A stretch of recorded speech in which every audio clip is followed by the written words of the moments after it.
Bam, we're live. Good morning. Wow. Uh, nicely said. Jody Lynn, Rambler. I hate to do this to you, but first. Where is Rambler?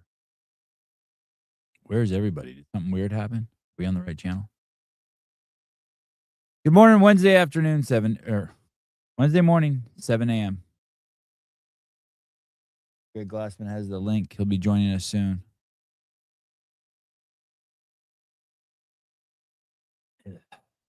All right. Something's not right.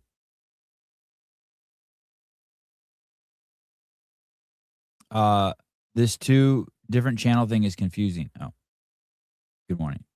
Good morning. Okay. It's interesting. Something's not working on YouTube with StreamYard. I can't see all of you guys.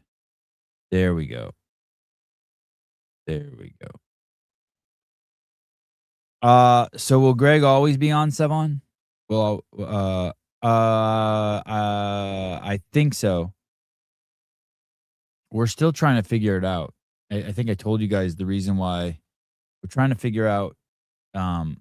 Already we're seeing huge changes in the way YouTube's interacting with the station, and so we're trying to figure out where everything should go so that when they make thumbnails, which are called impressions, for the viewers, it's going to the right viewers, people who are interested in the right stuff. So, we were thinking, the idea is that if Greg and I do talk about anything that's in the CrossFit realm, that we would cut it and then move it to that station. But so much of the show is not about CrossFit. So that's the logic. I did get a text from him this morning. He will be here this morning. Can't you collab on YouTube now between two channels? Yeah. I don't even know what that means on referencing to YouTube. I don't know what the benefits or the harms it does to a station, how it affects it. But I have seen people doing that. I think Hiller did that with what's his name? Marston Startup. He collabed with him. I should call Hiller and ask him how that worked out. CrossFit, don't collab lives, crush live count for each channel. Okay. Yeah, it's funny. Some things sound like that they're going to be good for your station or good for your Instagram, and then you do them and it only hurts it. Which I'm not like overly concerned about anyway. Maybe I should be. I'm more concerned about what I saw this morning on Twitter, them finding lead, arsenic, and what's the other thing? Lead, arsenic, and aluminum in more than 50% of baby formula. I feel like I already knew that, but the state of Florida is reporting it this morning. Yo! Hey. You're upstairs on the patio? No, buddy, I'm at the North Troon. Oh. Did a fire alarm go off at your house? No, Max just wanted to get away for a little bit. Oh, that's cool. Yeah, why is it so low on volume? It's my little Air computer. Is it just that gutless? Maybe, but you sound great.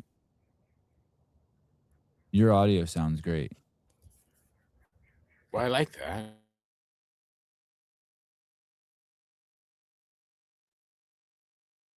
And then you froze. Uh-oh. Surprised. I can't hear you. Your internet's freezing. So Greg, you're frozen. Yeah. Am I still? Yeah, pretty bad. And your audio and it's the internet here. Huh? Yeah, possibly. Or it's the aliens living in that mountain behind you. Did it stop? It did. But I have a feeling it'll be back. Yeah, it's bad. Oh no, it's not. And it's funny, we'd have already left, except I wanted to do this, you know? Oh shit. How about now? No, I don't think that spot's gonna work. Is there any other spot? Frozen? Yeah. Yeah, someone said, yeah, you look like stop motion animation. You're about 1 frame per second. Wow, 1 frame every 3 seconds.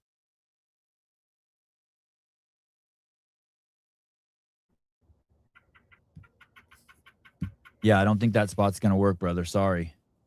All right. Is there another spot, or you wanna reschedule, I or? don't know. I don't know where it would be different in the hotel, you know? Oh, I was just thinking anywhere else in the room. Let's try.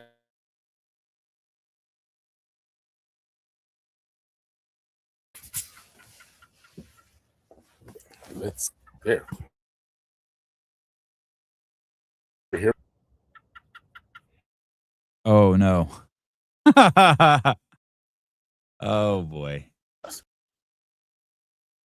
Oh, boy.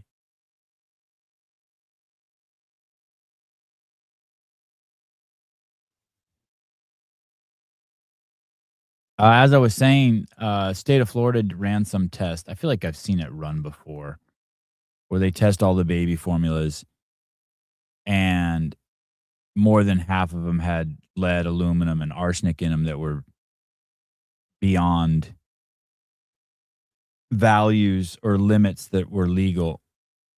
Legal or healthy? What's funny is I tried to actually find the study, and I couldn't find the study. I only spent about 10 minutes doing that this morning. Taking credit for that, Max. How about now? The audio is great, but it looks like you're doing a BLM black square. Are you on the Wi-Fi? Are you protesting? Always. Maybe you hit your camera button or something. That might. That was the stop. Okay, this might be better. Yeah, there we go. There we go. Okay, so this little computer sucks for this. Didn't you just get a new Fat Boy? Big. You know what? Now the volume's working. Oh, good. Didn't you get some MacBook Pro that's fully loaded just while I was at your house? I did, and it's sitting on a little stand in the headmaster's office. Oh, okay. This was an overnight getaway, and I thought this would suffice. And I thought that the Four Seasons internet would rock and roll with me. Hey, and now it's perfect. Your money. You're so Okay. good. Yeah, Okay. every frame is good. Cool. Hey, we made it through all the 10, if there are 10. We made it through all 10 categories that the elements are in on the periodic table. That giant periodic laminated periodic table you gave me. Yeah, the kids made it through them. They have them memorized, and I have them memorized, actinide, alkali, alkaline, the non-metals, noble gases. They got them all memorized. They understand. They don't know what protons and electrons and neutrons are, and neither do I, but they know how. No one does. Oh, okay, good. They know how to figure out the neutrons based on the atomic number and the atomic mass. We did all that stuff. And now I'm going to just watch some videos on what you said. I'm going to start digging into what's a mole. Last night we finished the whole shebang. It's pretty cool. It's actually really, really cool, and they love it. And I just give it to them in like 5 to 20-minute doses, and they love it. They run up to the chart you bought us and everything. So thank you. It's really, really cool.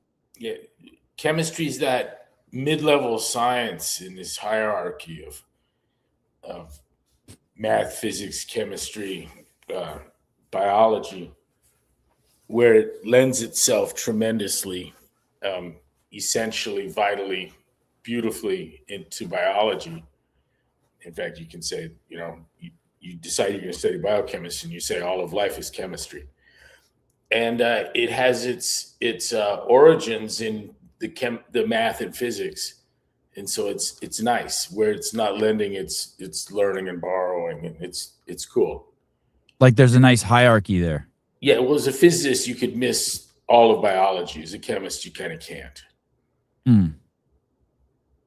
And they we watched just a little short video yesterday on like the history of it and how it was Dmitri. They remember the guy's name. They don't say it so good. Neither do I. Dmitri Mendeleev, the guy who invented the chart. And wasn't he an orphan? It didn't. If it said that, I didn't And catch his that. mom, his mom walked like 1,500 miles to enroll him in a school. Holy shit! I didn't hear that. I might have my guy mixed up, some other Russian. And then the boys wanted to know if there's more elements, so we watched a little video on Chris Feynman's. No, not Chris Feynman's. What's the guy's name? The guy who died, the physicist, Yeah, Feynman. Feynman. Feynman. His prediction of 136. Yeah, you said you watched the Feynman video I sent you. Oh no, you sent us a Feynman video? Yeah. Oh, I don't know if we watched that one, but we just watched one because the boys were curious if there's going to be more elements, so we watched a little video on that. How did you not see that? Did you send it recently? Maggie doesn't look at what I send her either. Come on, I try to look at everything you send me. Yeah. Why do magnets work? Feynman's answer will shatter your reality. No, I didn't. Magnetism is backwards time. He says nor implies no such thing. So I don't know how the fuck that got up there, but which is why I watched it. But I was glad I did. He has some vocal tics. I've heard him speak before. I didn't. No, actually, you're right. I haven't watched that. I will watch that with the kids right after the show. Thank you. I see it. Yeah, and YouTube must pay attention to how much of a video you watch, right? Yeah. I can see those analytics. I can see how much they watched. I can see where they stopped it and rewound it, the most. You can, I mean, the analytics they give the users is insane. The things that suggest I look at are pretty remarkable. Like they figured you out on what makes you happy? Yeah, I came into Gemini the other day cold and just started asking about David Stove, and there didn't have much positive to say, but or maybe it was mildly recognizing of his intelligence, but then had to dig in pretty deep to his harshness with opponents, the brutal things he had to say about some famous philosophers, and his ideas on communism and other things, intelligence of women. That all came up, and I asked if Gemini if this would be reason for his being less recognized, and it said, "Oh, for sure."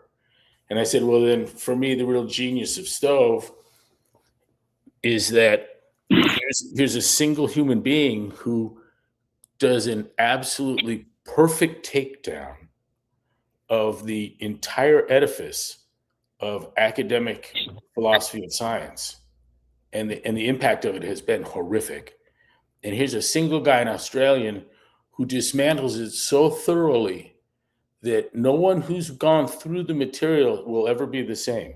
I've made friends from around the world that way, and famous people, like Jim Franklin, the mathematician, and Briggs met through this same thing. But imagine being so out of sync with decorum that something so significant could go missed. A wrapping so impenetrable that the thing underneath was never seen. So I called bullshit on it. And I took Gemini to task for it. And then it gave me a quote of Stove's and it was funny because I said, that's not a quote of David Stove's. That's a quote from the Publishers Weekly's blurb on it. And the piece quoted is a thing that this dude, Greg Glassman, wrote. And it says, "Oh, I didn't see that. I saw it at Amazon, and it's giving me sources and saying it didn't mention who wrote it." And I go, "Yeah, I was asked to do it." And then it's, "Oh, you're Greg Glassman." I go, "Fuck, I wasn't ready to go there." It's the Broken Science Initiative guy, and you guys got the rights to Stove. This is Gemini. Wow. And I was like, there's a nice level of interaction here, and though you could reduce it to automata, it is following some rules of interaction that are pretty normal for us. Well, it sounds like Gemini is very civil. Oh, it Even tells you it is. That it's not here to pass ideology, to be confrontational, challenging. I got that when I was. Why wouldn't you have told Sabina Hassenfelder what you just came up with? If she'd come here tonight, I'd ask, would you have told her? And it's like, fuck no. And I'm like, why? Why not? And says she's not ready for that. And I go, but you did me, and I go, you forced it. So I'm like, okay, well, what would you have done? It would have beat around the bush. It would have looked like this, and it gave me a rundown how I would have approached her and gotten her to the right side. And I'm like, wow. man, she needs a friend to do that for her. Caller, hi. Wow, that we'll come back to that. That's cool, huh? Hey, will you get my iced tea out there? Good morning. Hey guys. Hey. How you doing, guys? Thanks for having Pete Shaw here. Good morning, Pete. Pete. How you guys doing? I'm doing good, buddy. Amazing. Hey, I listened to the episode last week. Thanks for trying to get a hold of me. I had to run to coach. You were right, Sevon. Yeah, what's shaking, Pete? I'm going to see you in a few weeks. Yeah, I'm stoked. It's going to be great. Yeah, it's up in Seattle. That's going to be really fun. End of the month, right? Yeah. Incredible.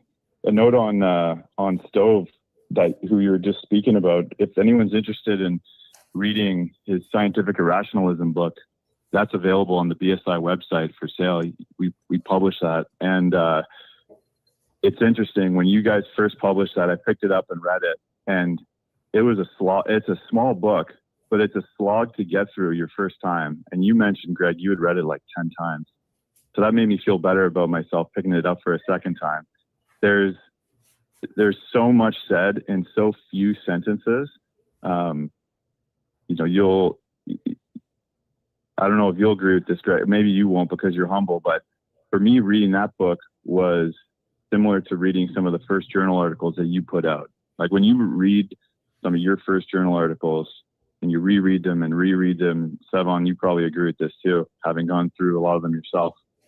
There's so much said in so few sentences that you learn something every single time you read it. Hey, just real quick, I don't see it on the book on the website. Oh, it's in the store. I'll send you the link. Okay. Yeah.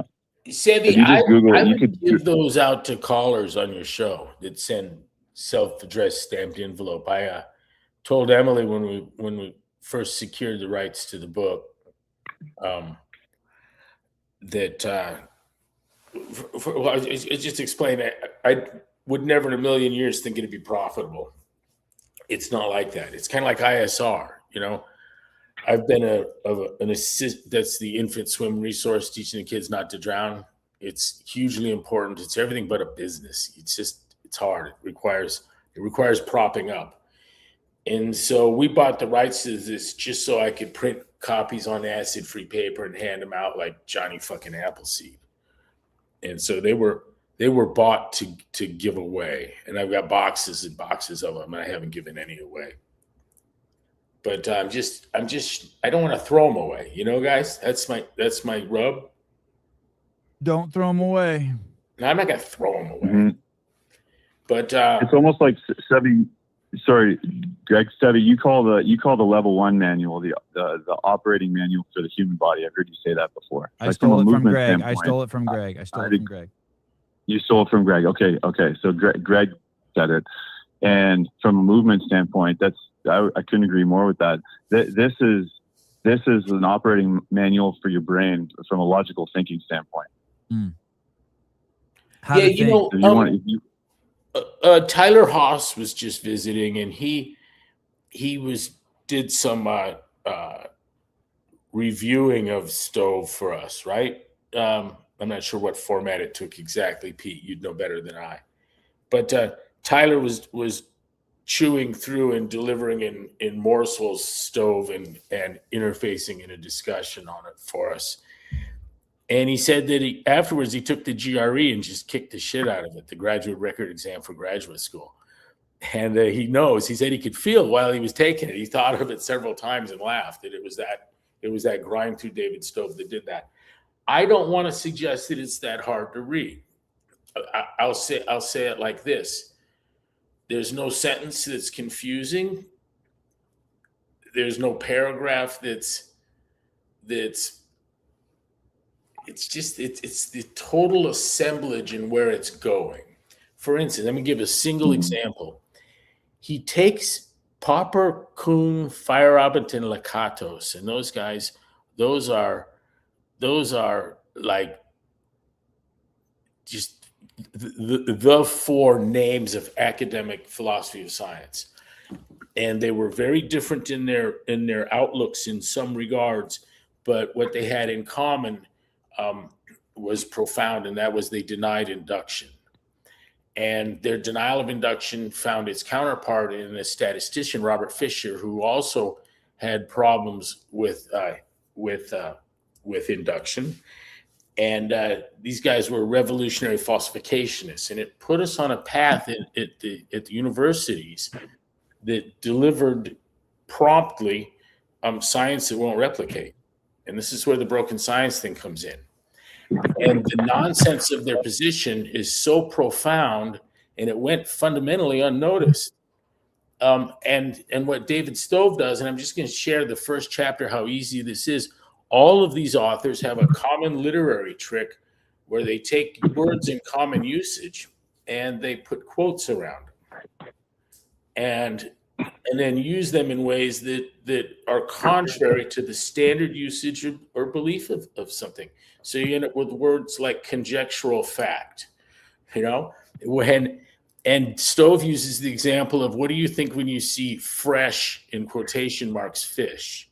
And you'll never forget that. And so you start reading these guys, and they're doing it all the time. And the point would be that if you use quotation marks around things like truth and fact and discover willy-nilly, to what effect? What I'm sitting here doing is I'm reading this thing and I have to imagine the usage.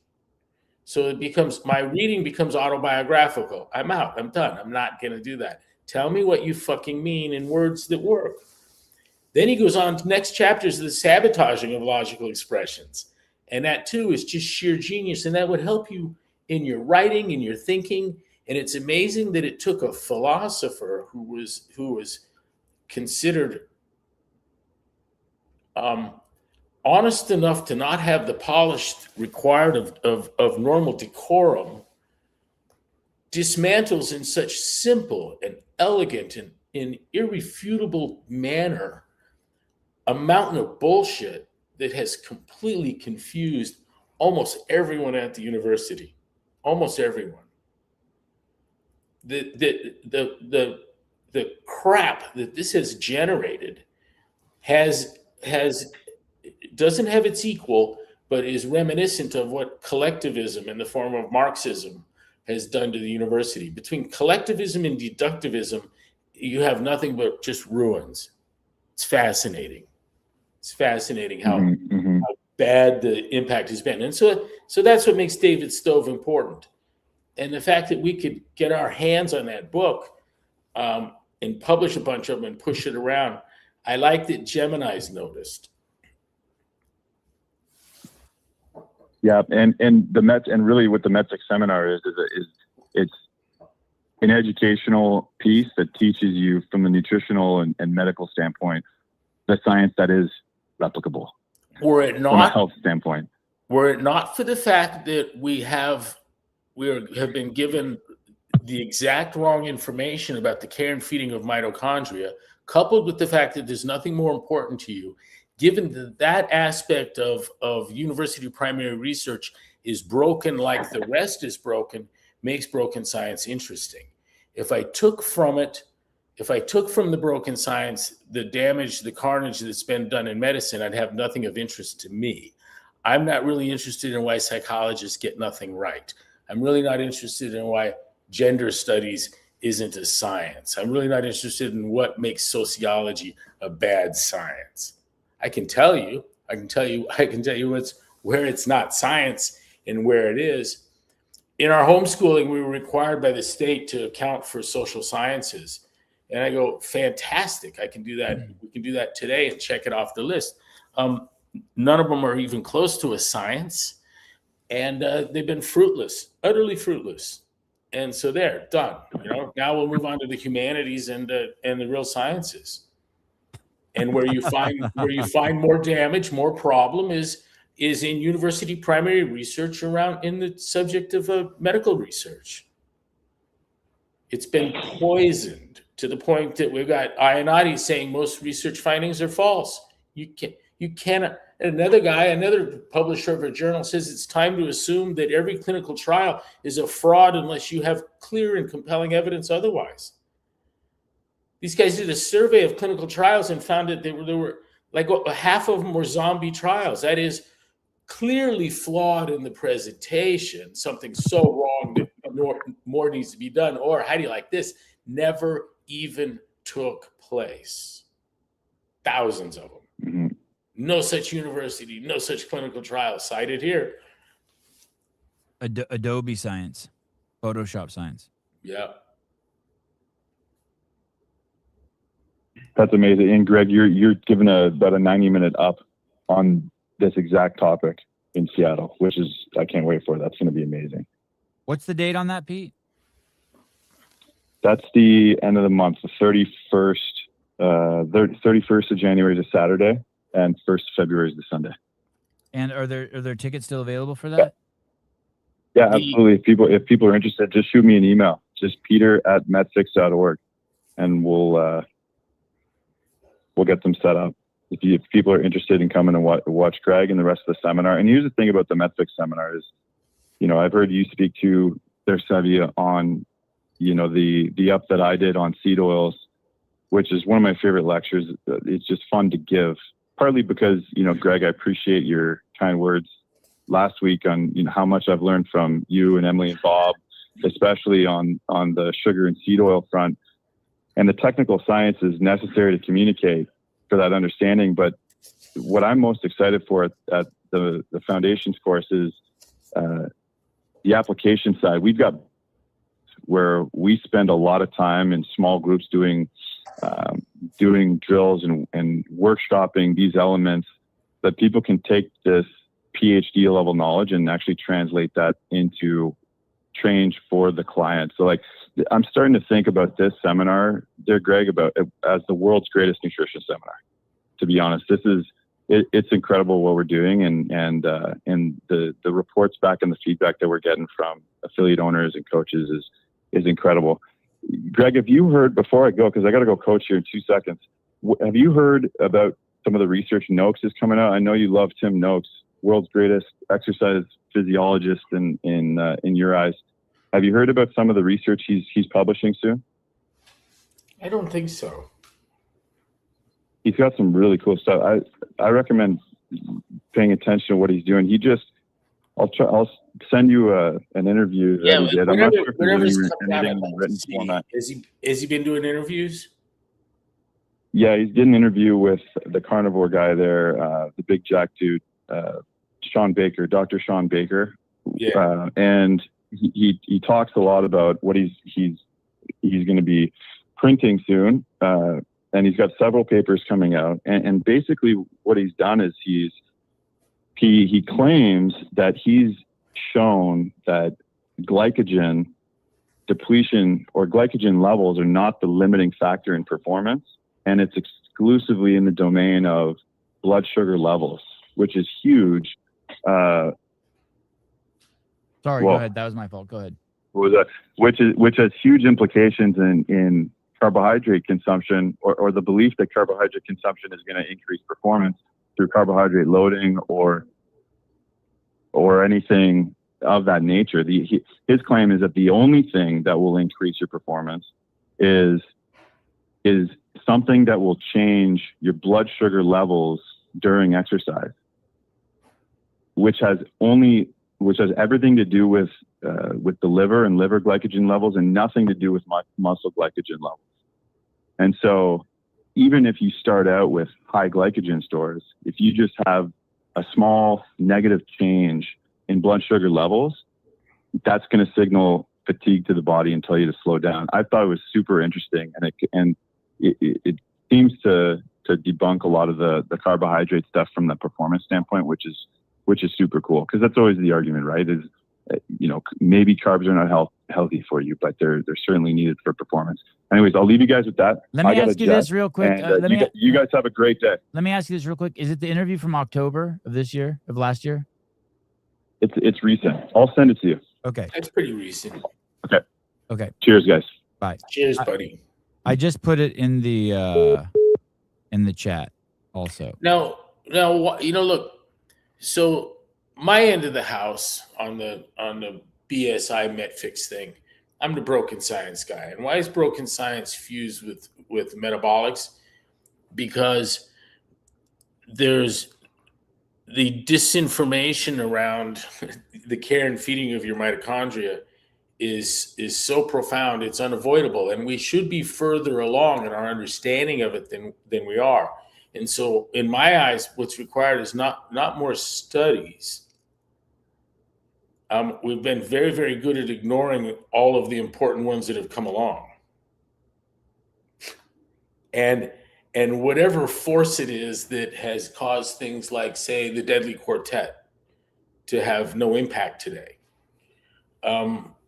I could make it have impact. I can go print it up and bring it to you and sit down and argue with you. And the next time I see you, bring it up again. The next time I see you, bring it up again, and keep going on and explain to you that what we have is hyperinsulinism is the key to upper body obesity, glucose intolerance, blah, blah, blah. And he explains that the mechanism is causal, and that this post hoc ergo propter hoc fallacy of the time ordering of these symptoms causes us to misunderstand the etiology.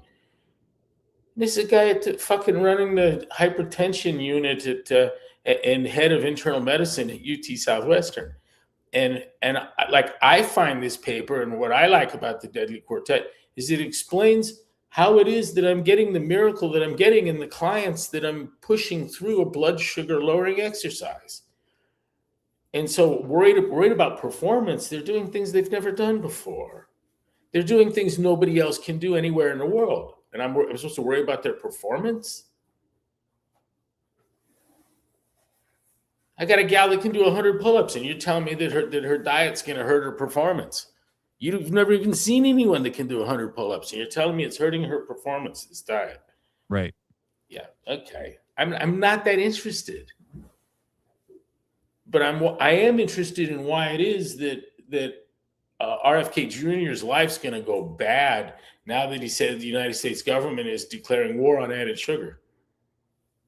Holy cow. Holy cow. They're going to find kiddie porn on his iPhone soon. He's probably murdered people. I promise you there have been relentless meetings at high levels involving public relations people and others from the American Beverage Association going on currently involving my lawyers.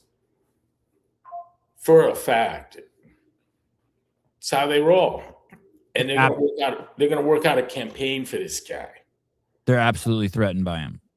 That's the thing they hope. No, man, that's the thing they've been assured by the political forces in all 50 states would never happen.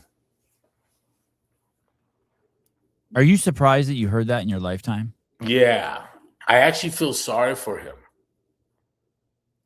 Because of the wrath that's coming for saying that? Uh-huh.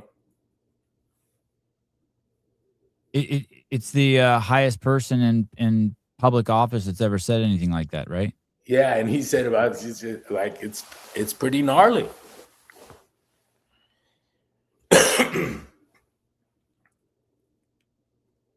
I think maybe it's the single most profound thing that's happened in my lifetime.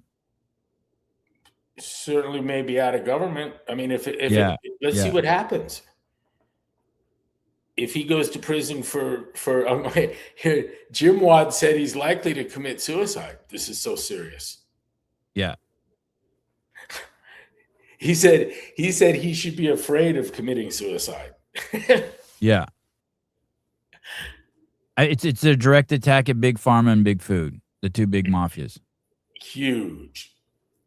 And the one that plays smartest in that with the best attorneys and the most money, if you wanted to know who's their Steph Curry of that team, it's the American Beverage Association, Coke, Pepsi, Dr. Pepper, Snapple, that team. and they control most of what you call fast food too. Pizza Hut, Taco Bell. Right, either through ownership or all the money's made at the soda. The $3.99 for the bottomless soda. Uh-huh.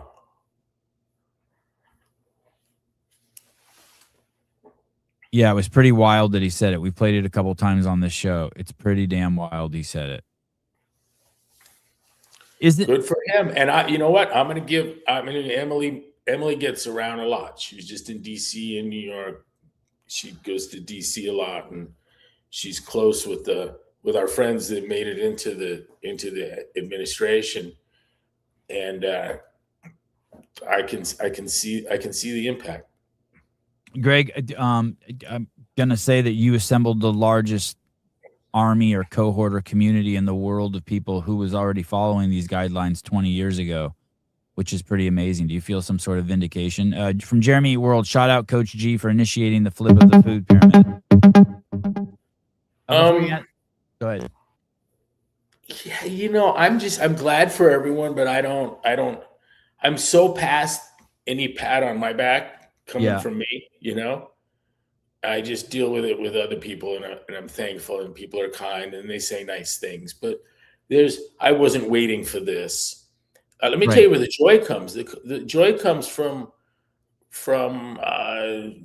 knowing Mary Conover and watching her go from unable to pick up her grandchild to get her out of the house should the house catch a blaze. Her son said she'd have to kick the kid out of the house like a ball if the house caught on fire, to being able to do a 95-pound deadlift. I mean, that's really fun. It's I don't think anyone would be numb to the return on that if they could do it. Caller, go ahead. Hi, good morning, guys. On the topic of sugar, I just have a quick question because, we talk about sugar generally, but in terms of causing metabolic dysfunction, are all sugars created equal? Like if I eat, fruit and honey daily, like not a ton of it, but, some of it, could that end up causing the same metabolic dysfunction as somebody who, drinks a Coke a day or something like that? Yes. Yeah. Cliff Sheets was the one that said, if you think you're doing something different, drinking a glass of orange juice in the morning than Coca-Cola, keep thinking that, but you're not. Maybe that's overstatement, but fructose is a problem. And what I used to see, my introduction to Hashimoto's thyroiditis and other thyroid conditions came about out of the juicing community. Greg's probably going to hate this what I'm about to say, but Greg, what about like I don't know what it's called, but the gut biome or whatever the importance of all the bacteria in the guts? Wouldn't it be better to eat 4 oranges than drink a Coke in terms of just your body's whatever the negative shit Diet Coke dumps into your gut and fucks up the balance in there? Yeah, maybe there's some magical shit that's in the orange that ends up in that guy's little pills on fucking CNN and Fox or something. But maybe, and I doubt there's that in Coke. But I watched a world famous exercise scientist for whom I had considerable respect, but we got into it heavy over his fucking heart disease, and I told him it was his fucking diet, and he said I've never been to his house and hung out with him or taken a meal with him, so my head's up my ass, and I'm like, dude, it's from your book. It was page 132. You claimed to be drinking a quart a day of pineapple juice for the bromeliad. I did a quart a day. I was a liter. It was in South Africa, so I looked that shit up and. Fuck it. Well, I don't know. It was like 180 blocks or something. So it was crazy amount of sugar. Enough to give you heart disease? Yes, ma'am. Okay. So, sorry, caller. I'm going to piggyback off your question one more. Greg, if you had to eat a fruit or you wanted to eat fruits, is it true that the berries is the place to go? Yeah, it seems like, maybe melon. It seems like Chris Chandler starved to death with ample berry supply. I mean, he writes of his weakening in spite of eating berries, you know? So maybe if you have to have a scratch the fruit, blueberries, or you're saying like cantaloupe. Yeah, and I'm not anti-berry, you know. I'm not anti-fruit. But a diet based on it's a mistake. Mm. Let me give this reference point. Um, the Bob Kaplans and the Maggie Glassmans that have they can look at the waitress and go, "I don't eat vegetables." They're kicking ass. I've been doing carnivore probably now. Yeah, Haley Parlin, your yeah, gal, yeah, Haley Matosian. yeah. Always has a six pack. Yesterday, the kids saw me changing at night before bed, and they go, "Oh my God, you're not fat anymore." And I'm 7 days into 95% carnivore. It's pretty crazy. It's pretty crazy. Anything else, caller? I don't. Oh shit! Sorry. Sevi, I don't have reason to believe think it's that great being able to listen every week. So I really appreciate it. Thank you. Thank you. Sorry, I Thank you. lost you there for a second. Okay, go ahead, Greg. I don't look you. I see the same thing from the zone diet. I see same thing from kind of paleo, and whatever your strategy that reduces carbohydrate, I salute it. And the extreme one and the carnivore one works great. And what part of the greatness of it is the simplicity. You're not weighing and measuring shit. No, I'm eating right before I go to bed. I'm eating right when I wake up. I'm powering as much steak and tuna as I can into me, and I can't even believe it. Are you forcing yourself to eat it? Force is a little strong, but like If there's time. if you don't feel like I want that, I wouldn't. Well, there's times where I'm working out and I'm not hungry, but I know I'm leaving the Right. house for 2 hours, so I force Yeah, down a half a steak. You know what I mean? I'm going to tell you, just like, you know, remember I spent $3.5 million for the medical breakthrough. $3.5 million. That was I was talking to those were hard costs. The soft costs probably match that. But I spent 3.5, and that looks like, you know, division of time and that kind of stuff, people's attention within the company. But I spent $3.5 million hard costs to get drink when you're thirsty, don't when you're not. And so I'm just going to save someone $3.5 million, go eat when you're hungry, don't when you're not. Mm. The problem is that there's a lot of obese people eating 12,000 calories a day that are always hungry. And their problem is they don't know the difference between being hungry and a descending blood sugar. Yep. And that's a curse. That's a nightmare scenario. But you can fix it, and you can fix it by any chosen strategy that restricts carbohydrate. Any chosen strategy that restricts carbohydrate. Fasting is one. Carnivore is another. Zone is another. Atkins is another, very much like the carnivore. I'd also say this: what's really underrated when you think you're hungry, take 20 minutes and lay down. It's pretty crazy what a nap will do. A lot of times, that's why I think people have cravings at night. Their blood sugar's dropping and they think they're hungry, but really they just need to fucking go to sleep. And I noticed that in the middle of the day too. That sounds much like fasting phenomenon to me. Oh, what do you mean? Explain that. I find that if I'm fasting, I go to bed hungry, and I wake up in the morning not starving. Yeah, not even hungry at all. Sleep. I slept well hungry. Yeah. Yep. Light but solid. You know, I mean. Yeah. Jeffrey Birchfield, good morning. Isn't the mitochondria the place of metabolism and therefore metabolic is necessary? I'm not sure I understand that. That's right. You die without your mitochondria. And if your mitochondria are sick, you'll have cancer, or you'll have heart disease, or chronic kidney disease, or chronic obstructive pulmonary disease, or obesity. What else? Pulmonary hypertension.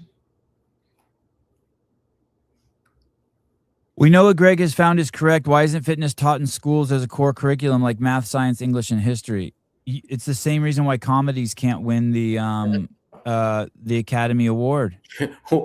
Why aren't math, science, and English taught in history? Yeah, that's a good point. I had to learn about the Crusades from Raymond Ibrahim, and I mean, really learn about the Crusades from the scimitar and the sword. Or is it sword and scimitar? Do I have them backwards, Heavy? Sword and the scimitar. Yeah. Scimitar. Why aren't kids taught to diagram sentences? Let me say something about diagramming sentences. I learned grammar the hard way, not by diagramming sentences. It fell out of vogue by the time I came along, but had they taught it, I wouldn't have paid attention anyways. But I learned grammar later, and I learned it well, and I found it a tough thing to do, but I was very proud of doing it. Now that I'm teaching my kids grammar via diagramming sentences, it reminds me of when I got a couple tried and succeeded. I got a couple to pass geometry in college. They needed it. They needed it to graduate. The math requirement, they were both blind and were having trouble making it. And so what did I do? I got pipe cleaners, man. What the fuck? Big pipe cleaners. And we fucking worked it out. And even sat in on devising a test that you could, because we got to get these people through geometry. Teaching grammar without diagramming is very much like had I wanted to teach these guys geometry like everyone else tried without fucking pipe cleaners. It's just complete abstraction until you can touch something, right? Yep, or see it. Yep. Until you can see it or touch it. And the grammar is the same way. Hey, this is a cool thing. If you have trouble diagramming a sentence once you know how, it could be because the sentence doesn't make any fucking sense. How do you like that? Is that the trip? Say that one more time. You'll once you know how to diagram a sentence, you can give me a sentence. I go, I can't diagram this fucking thing. And you can't diagram sentences that don't make sense. I want to see someone diagram Kamala. Jonathan Ortega. So if she does 100 pull-ups, her diet doesn't matter. Is that what Greg said? No, she ain't going to do 100 pull-ups unless her diet matters. You won't. You tell. Look, if you're on a hard carb, low fat diet, you're not going to do 100 pull-ups. You won't lose body fat. It's almost like telling me. It's almost like if you tell me that you got a vehicle with an outstanding, fucking unbelievable quarter mile time, or 0 to 60 time. I know it's very powerful and light. I understand my Turbo S's performance. It comes out of having 600 horsepower and weighing what it does. Same thing with the fat girl. I want the fat girl to do pull-ups. We got to build muscle and we got to lose fat, and we're not going to do either one of those with popsicles. But I can with steak. And where this change takes place is at the mitochondria. Yeah, my strict muscle ups have come back with a vengeance. Hey, the reality looks like this for like MetFix and everything we're talking about. The number of people in the world that are egg-headed enough to be interested in the details of the care and feeding of mitochondria, I'm guessing it's somewhere less than 1,000 people on the planet. Okay. And yet, if you ask me to whom is this important, it's a number equal exactly to the number of assholes on the planet. And so somewhere between 1,000 people and how many billion are here? 8. Yeah, lies where our communication's effective. And I don't know what works. Look, part of why we have this problem is we're dealing with chocolate cake, long, healthy life. Chocolate cake, long, healthy life. Woo. I don't know, man. I'm going to go with a healthy life. Not a cake, No, I mean, we're really confused by that choice. And we can, no, people are. Yeah, they are. Yeah, they are. I made a living off of recognizing and working that boundary. I was put in people's lives to help them with the chocolate cake and the fucking long healthy life battle. I know it's real. I got rich working it.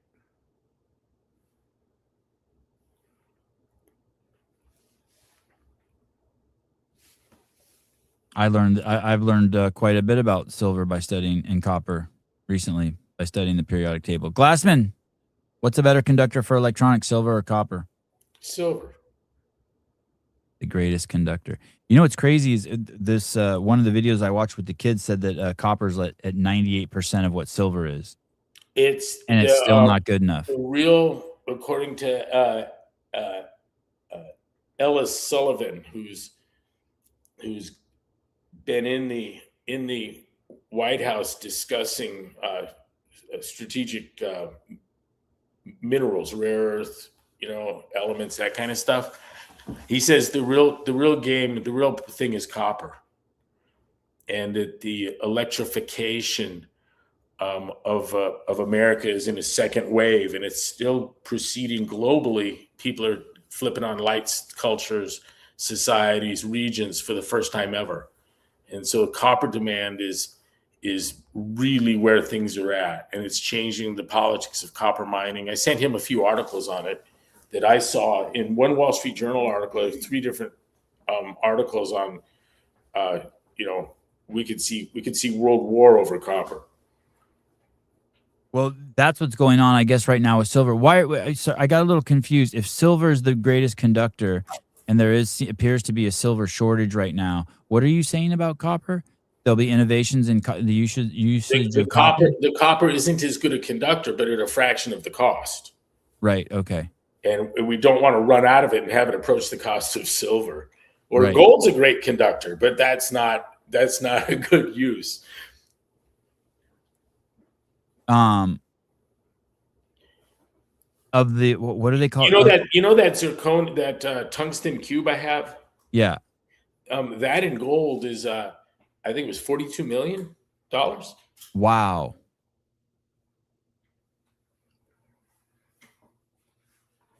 Wow. Yeah, and 9 pounds heavier or something. There was this one metal. This is totally off subject. I don't even know why I'm bringing this up. Copper's a great conductor that has historically been cheap. There was this one metal that they had Dmitry Medalev said existed, but no one had ever seen it, and he called it echo aluminum. And now I forget what the name is now. It has a different name now that they found it, but it's basically the same thing as aluminum, but it has a melting point of 85 degrees. The periodic chart's amazing. There's shit out there that I'm just like, does that really exist? Chemistry's great. There's so many fun things, and I would mix this. I would keep the wow factor up, because especially as you start leaning into moles and the real work of stoichiometry, you don't feel the wonders of the universe in stoichiometry, and you got to get through it. It's like the damn times table and long division in math. You know what I mean? It's just it's just something you got to. And what I'm getting at is I wouldn't stop the entertainment, the wow factor with like the Red Nile kind of stuff. Right. Okay. Like if I were building the house again, I told everyone my wood shop would be a chem lab. Mm. And we did a quick check that it wasn't drained for it, but so it ain't gonna happen. But maybe I'll do an add-on one. Hearing someone preach the truth is so invigorating. Hey, you can take a super saturated solution of like sodium acetate or something, or nitrate, one of these, and it takes a while to play with it, but you can get it super saturated, and it just sits there, and all you see is a clear liquid. And then you take a glass rod and you tap the thing, and it's enough activation energy to set off a reaction. The thing freezes solid right in front of everyone's eyes, and you can't touch it. You know what I mean? It's cool as fuck. Yeah. You're like, wow. And you see that, and that ties with activation energy, and that never goes away. Set it off, right? Yeah. Going back to this, teaching fitness in schools, specifically the definition Greg has given us, and then teach them level 1 and the movements over the course of high school years. Can you imagine how profound that would be? What a useful lifetime tool that would be. The level 1 taught in every school to every child. The one of the work products of my broken science effort is Dale Sarin and I are going to write a middle school, high school curriculum on science focused on not the repository of scientific facts and knowledge and all that, but on the method. And it's so important. A couple of features here. One is that the 10-year-old mind is ready, and not just ready, but some things need to be taught to 10-year-olds so that they don't end up physicists or chemists or biologists later having trouble reconciling. I'll give you an example, and I've given it before on your airtime, and that is that the probability of A given B does not necessarily equal. In fact, what a neat thing to teach kids that there's a symbol for not necessarily equal. Could be, but doesn't have to be. How's that? Different than not equal. But the probability of A given B does not, and we could take some time to even talk about what probability of A given B means and draw some cute pictures for 10-year-olds. But the probability of A given B does not necessarily equal the probability of B given A. And you can use the example of raining and cloudy, and 10-year-olds will get it. 10-year-olds will get it. And yet physicians confuse the sensitivity and specificity of tests for its positive predictive value. They're making that same fucking error. And I know that Dale and I and my colleagues at Broken Science, I know that we can sensitize people because we've sensitized ourselves to them, so that when things like the prosecutor's fallacy are presented to you, you go, wait a minute, man, that's it. That's you're confusing the conditionals here. You've swapped them. You can't do that. It doesn't work that way. And that's what's really needed to fix broken science. We need to teach what science really is, because we have people that call themselves scientists that, believe it or not, don't really know what it is. And the one with the clouds is, if it's raining, there are clouds in the sky, but if there are clouds in the sky, it doesn't mean it's raining. Yeah, what's the probability that it's raining given it's cloudy versus what is the probability that it's cloudy given that it's raining? If it's raining, it's cloudy. Kids know that. If it's cloudy all the time without raining. So these things are not the same. Right. And yet fucking p-values. You say that the probability of the data is low given the hypothesis, so we're going to dismiss it. Like, wait a minute. What? That's that thing you can't do. You can't do that. Truth is, you can do it, but don't call it science when you do. Exactly. People say in schools all the time, when am I going to use this in real life? But the one thing we use every day, our bodies, isn't taught in school with the same intensity and priority. Yeah. Well, I'm adding to those things that you're going to use every day. And one of those things you could learn to do every day is to learn that probability is epistemic and not ontologic. It may have no meaning now, but it's worth knowing because you'll use it every day. And that probability is everywhere and always conditional. And that the basic structure of scientific models is one of a conditional probability, and that their validation comes from their predictive strength. Cut. Period. Everything else is bullshit. And it's fascinating that how much work it takes to get adults to like, oh yeah, fuck. So much so that people in this field have talked about how counterintuitive it is. It's counterintuitive because your fucking head's fucked up from 10 years old on. And at the point that you get it, it's no longer counterintuitive. You say it's intuitive. It's a weird odyssey. It's something that Dale and I both went through. And on the subject of David Stove, check this out. After I read Stove for the 10th time, and I go, okay, I'm not going to get much more out of reading this again. And I'm perfectly convinced of the rationality of induction, okay? And I said that if Stove is correct, and that this rationality comes about through probability theory, I accept that. It seems irrefutable, in fact. But I said, if that's true, there has to be people in probability theory that have seen the same thing looking back in the direction of science. Someone's got to be at the other end of the tube that's seen stove. And I collected all of the prominent texts in probability theory. One of them had the title Probability Theory, the Logic of Science. And I go, well, that's awfully promising in its sound. And it was. And in fact, what I found there was a reference to David Stove. And not only had, so I said from Stove, I became convinced of the rationality of induction. But through Jaynes, what I found is that the rationality of induction has in fact been, get ready for this, proven by a theorem called Cox's theorem. And there'd be no AI without this, by the way. You know, everyone you can listen to people all day long about what AI is. I'm telling you right now, it has to do with Cox's theorem. Every AI engine is so sweet to Jaynes and Cox because they all depend on that. They run on Jaynes and Cox. That's the thinking that created the statistics that demanded the data science that created AI. And one of the places that's kind of, if you're heady to hang around this shit, is at Less Wrong. That's a website. Yeah. It's sad that we're in a place where someone could say men are better at chess than women, and then because that's not proper, I think the word you used is decorum. Then the baby's thrown out with the bathwater.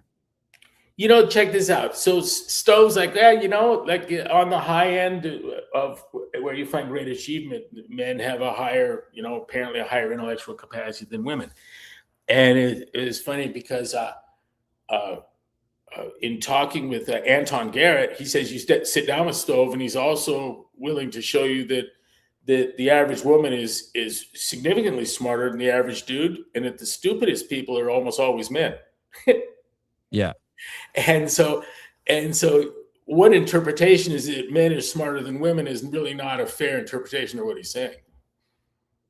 Because in fact, you could make the argument that women are smarter than men because the average woman is smarter than the average man, and men get much stupider than women do. It just sucks that decorum and all of that stuff has infiltrated our logical thinking. I can tell you people whose decorum is perfect and they've been perfectly ignored, and that's Ufi Ravenskov. He couldn't be a gentler soul. He couldn't be kinder. He fairly beats around the bush. One of Stove's faults is that he's hilariously funny, and when someone's taking your theory down and it makes people laugh hysterically, that's enough to, you know, what they said, someone said Stove was the opposite of clubbable, meaning someone you bring to your club. Oh, okay. Churchill had that about him.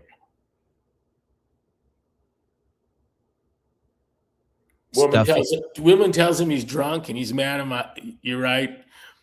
And he says, but you're ugly. And in the morning, I'm going to wake up sober. You know, just asshole things. I remember seeing this book around. How the Cholesterol Myths Are Kept Alive, Ufi Ravenskov. If you go to cholesterolmyths.org or .com, he's got the 12 myths listed, and each of the enumerated in its heading 1, 2, 3, 4. The 1, 2, 3, 4 are hot. You click on them, and you get the whole of the book, and you keep clicking, and all the references are there. And that book was available that way before I'd seen any book ever available like that. I still don't know of it happening often. But that is a complete and total. It ruins the whole cholesterol concept. You know, it's funny when I type in Uvi Ravenskov and the 12 myths, it's a CrossFit article from 2019 that comes up. 2019 was something written by Noakes for .com that you had Noakes, right? Yeah, that was an epic year. The health information that came out of CrossFit Health and on the front page in 2019 was some of the best stuff that's ever appeared anywhere. Complete discussions of Framingham, a complete discussion of the limitations and failures of epidemiological survey epidemiology in the nutrition space. Introduce the world to Fung, introduce the world to Noakes, introduce the world to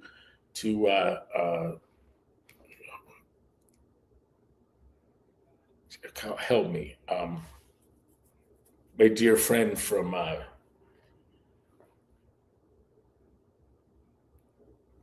come on. From where?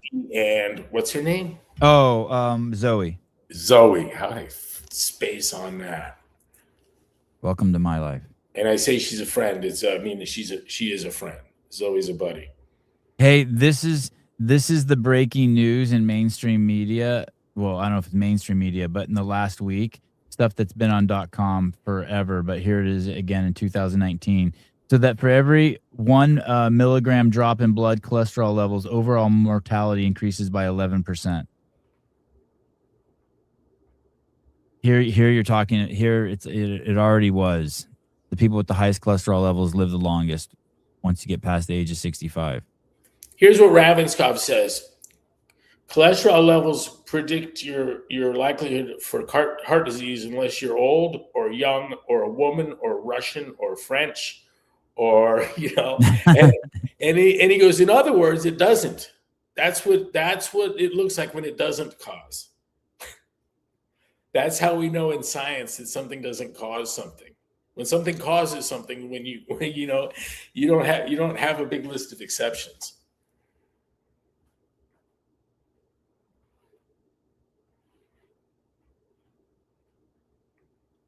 Did you see the this is a big shift in subject. Did you by any chance see the James O'Keefe video I sent? I know I sent it to you late last night. No. They're sitting down with one of they got this guy on a date with a girl, and he's on JD Vance's security team. And they got a full video recording of him talking about how much he hates Donald Trump, and he shows the girl his ID, and he tells her all the places JD Vance is going and his movements trying to impress her. It's fucking wild. And he looks like a DEI hire. In what sense? A black guy. Okay. with the black guy. Not even, I don't even know if I'd say black, maybe Cuban black, Once you know that blacks are hired because they're black becomes a plausible reason to ask about if the person was qualified. Yeah, it's not because he's black that I think he's a DEI hired. It's because, yeah, exactly what you said. Because I know that they were hiring people just because they were black and not on their qualifications. Right. Right. Look at suppose it was illegal not to give a guy named Greg a job. What are people going to think about me when I'm working? Right. Your name tag says Greg. That for me is synonymous with incompetent. And it's not nothing against Greg's. You made that true by forcing us to hire Greg's. Here, let me play a little bit of this for you. It's funny because he starts off looking Asian, but then the more I look at him, he ends up looking black. Can I see your badge again with your photo? You're so cute. A current Secret Service agent on Vice President J.D. Vance's security detail. When he's walking, where are you? He's not on that detail. Have a lease in the head and gives away vital high-level security information to our undercover journalists. we have different shifts. We have shift. Tells her about detailed future travel plans for the Vice President, and even sends her pictures with location metadata revealing where the President's convoy was located, potentially violating both the Secret Service NDA and United States federal law. Tomas is fully aware of this. Quote, I sign paperwork, so if I don't have to get out information, I never do, otherwise I get in trouble. You really have to stand in awe of the lack of self-awareness. There ain't nothing secret about what we do. Tomas Escato also reveals that he voted for Biden and that he hates Trump and Vance's immigration policies. What do you think about a Secret Service agent not voting for the guy he's covering? It shouldn't matter. It shouldn't, but does it? Just common sense, the reality? If were I a Secret Service agent, it wouldn't matter. Right, but if you were J.D. Vance, wouldn't you want all the people protecting you to have voted for you? Here's what I'm having trouble imagining. I'm having trouble imagining if I can't see myself as a liberal also being I feel that I'm morally and intellectually unqualified for all kinds of things. And so I'm telling you that I don't think you should be a Secret Service agent if you're liberal, in the sense that I don't think you should run a 7-Eleven if you're a liberal, or drive the bus. I think that you have an arrested intellectual development that's due to your concerns for how you appear to people has displaced what is true and good, right and fair, honest and not. But liberals don't make good neighbors. They don't make good spouses. They don't make good in-laws. They don't make good bosses. They don't make good employees. They're not good. They're probably good dog walkers. True. And good at making pizza. Maybe. I don't know. I don't have any. No, it involve unlocking the door on time. And who gives a fuck who a guy voted for? If you think that mind frame, you're an idiot. Nope. Then I'm an idiot.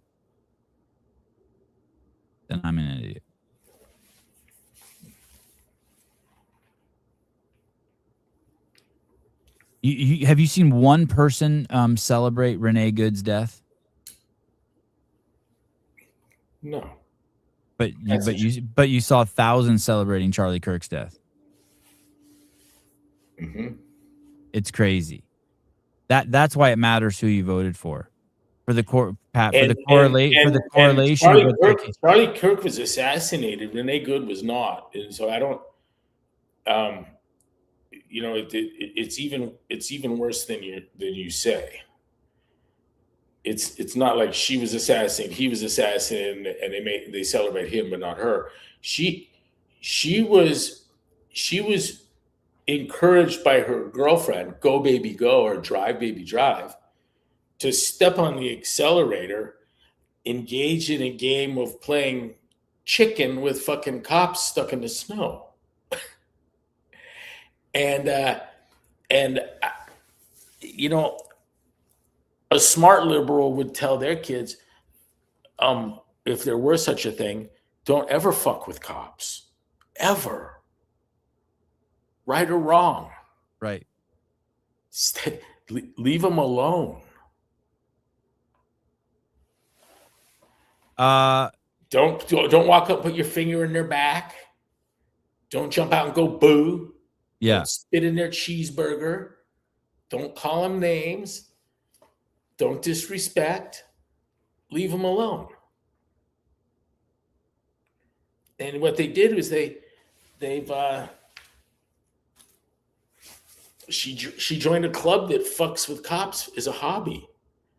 Mm-hmm.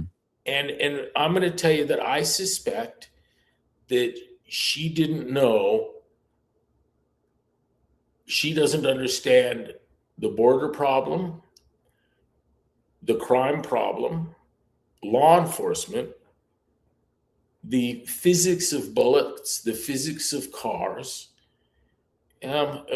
She had no idea what she was doing.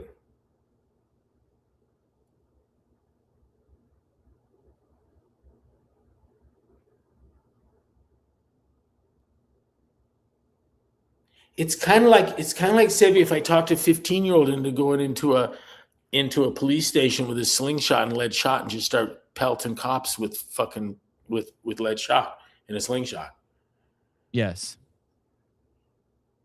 and see do they kill him or do they tackle him? She got killed. I saw a great breakdown. Let's see if I can find it. On X of the situation. Have She you heard? was supposed to get killed. That's what the movement's trying to do, isn't it? That's what it feels like. That's what it feels like. The guy Okay. didn't I hear the guy tells her get the fuck out of the car, and doesn't her girlfriend say what you do is drive baby drive or go baby go? Yeah. How'd you like to coach someone into getting shot in the head?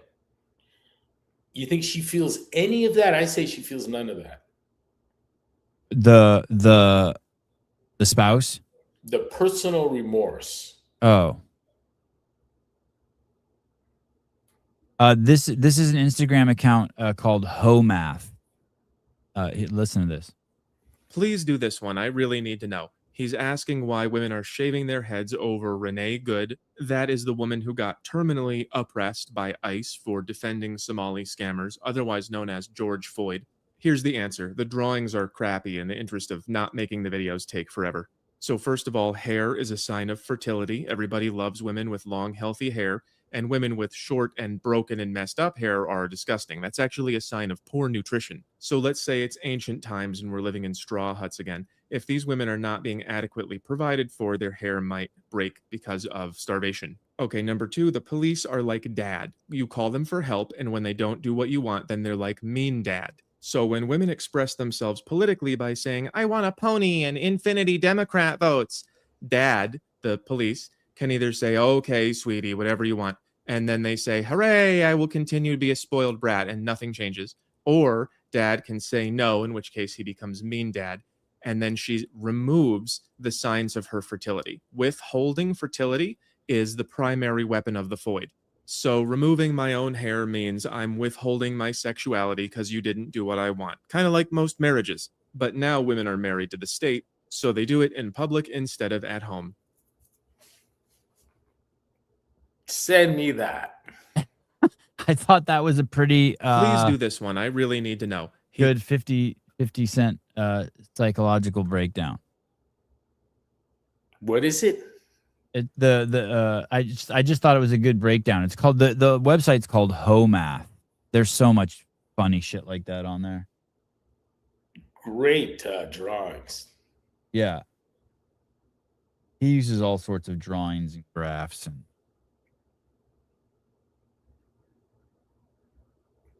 Yeah, the content of the Will Rogers phenomenon, weird math video. mm-hmm. I've heard that material so many times and never really felt it in my bones until seeing that animation. It's almost embarrassing. I mean, how many times have I heard Seafried say, yeah, sure, the 5-year survival rate can go through the fucking roof, but if the mortality doesn't drop, you got nothing. You know, why didn't that work for me? It's weird, right? Yeah. Did you have and it's funny, yet I still saw in the Portuguese experiment where the women had a mammogram at 50 and 55 versus a cohort of 25,000 or whatever it was. They had mammograms at 50, 51, 52, 3, 4, and 5, and they found a whole lot more cancer without a significant difference in mortality rate. More cancer. It shouldn't be that if you have a mammogram done every year, you find more cancer than you would at the end of 5 years. right. I mean, and that stopped me, you know, but the other one didn't. Now it does. It's a hard thing to do. We've been. It's amazing. It's amazing. Well, no, I mean the things that impact your thinking and you don't know they do, you won't know they do because you wouldn't do them if you knew they impacted your thinking. You know what I mean? Right. It's like you can stutter and hear it, but if you don't recognize the fallacy that you've embraced that causes you to think the probability of A given B is the probability of B given A. Hey, Greg, that exact same flawed thinking is why, and I know Jeremy's being sarcastic here. It's the backward. This is the same thing. It's got to be some cousin to what you were pointing out before. A given B does not B given A, and it's But guys, this happened because ICE agents are ripping U.S. citizens out of their cars and homes. It's some back assward thinking.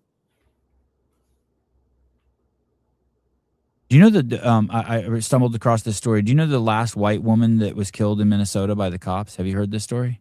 No. It was in 2017. The Minnesota PD killed this woman,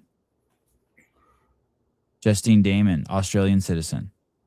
She was in her apartment at 3 a.m. and she called the cops to report what she thought was a rape. She said, "Hey, there's either people having really loud sex or someone's being raped."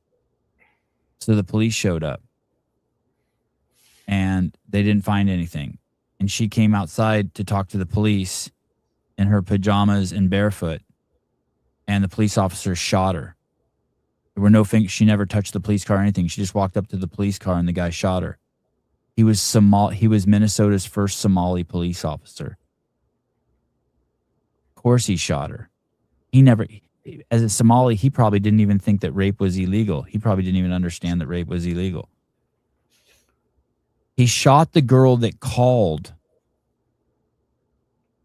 He'd only been on the force 2 years. I mean, you can't even fucking make this shit up. It was an accident, right? Yeah. In 2 years, he had 3 complaints, 2 which were still being looked at. One of them was in a routine traffic stop. He put a gun to the person's head. 2 psychiatrists in the police department 2 months prior said he wasn't suited to be out on the street. And he killed this hot fucking Australian chick. He was born in Somalia. Can you imagine allowing someone born in Somalia to be a cop in the United States? I mean, it's fucking... Yeah, I can't. I can't. Dude, there's going to be a Somalia-born President? pediatric neurosurgeon somewhere that lives in a nice neighborhood and rows boats and does CrossFit. You know, I mean,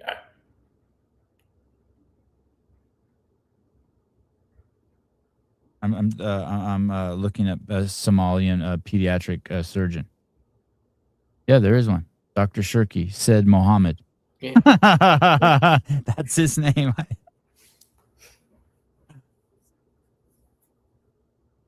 I mean, how many data points do we need? I'm not trying to conflate causation and correlation, but for fuck's sake, it's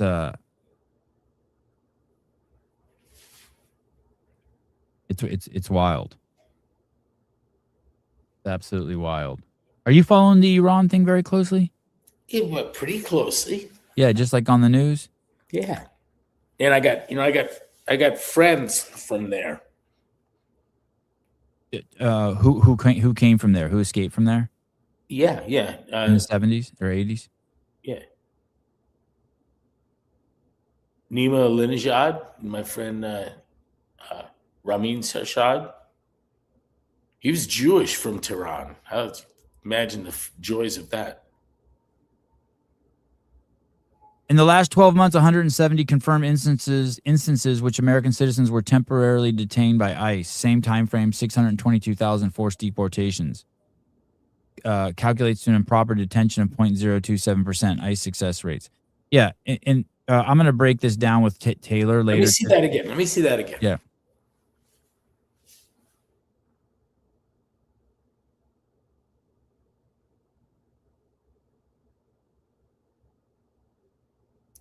Yeah, listen. I mean, it's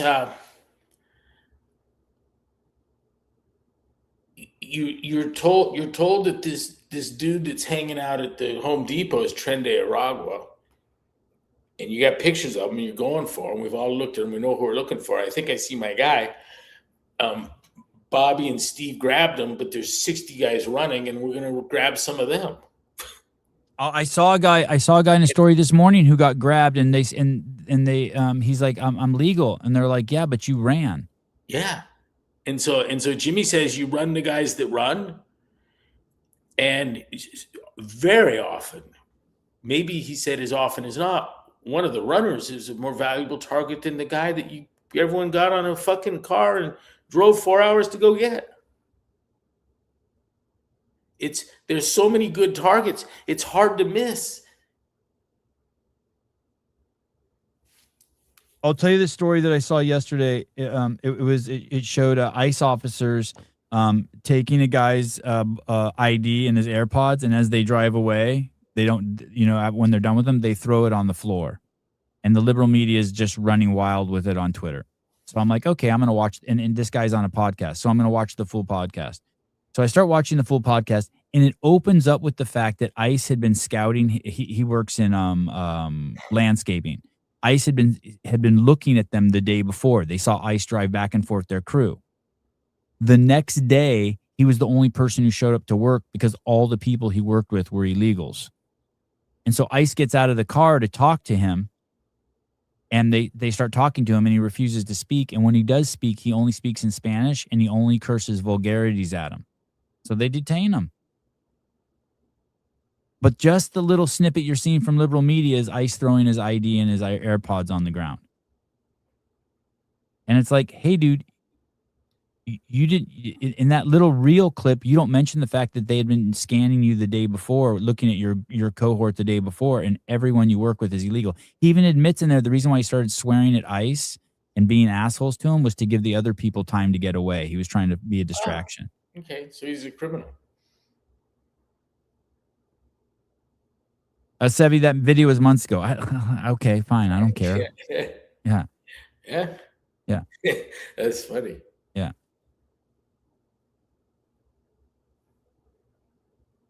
It was months ago, so it doesn't count. Yeah, those are, hey, I've been stopped at secondary, let's say 20 times. I was just gonna go there. I get detained every time I go through TSA. It's one big long stretched out detaining. Yeah, so I put my hands up. I've been stopped at secondary 20 times, and they're 0 for 20. I've never had drugs or money or done anything illegal. They're just doing their job. What's the drug driving checkpoint? How many of those have you driven through? Yeah. I mean, I have to drive through that agricultural checkpoint every time I go to your house, and there's no one ever in it, but that thing's a colossal waste of money.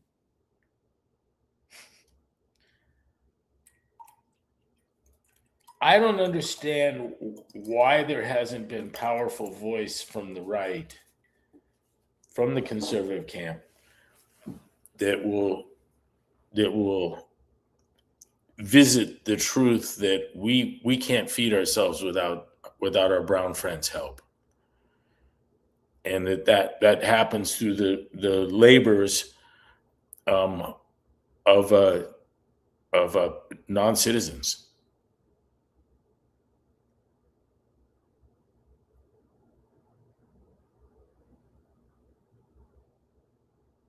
Okay. I mean, it's just, take take your hat off to the brown man. Yeah. We all owe them everything. We have an interdependence like the saguaro cactus and the bat that fertilizes it, that pollinates it. It's just we're stuck with each other, and we've made that work in the past, and we can always make it work. Here, just from a quick AI in the U.S. That's not a recommendation of an open border. Right. Around 40 to 42% in recent years lack legal work authorization. The people who work in the fields. 70% of crop workers are foreign born.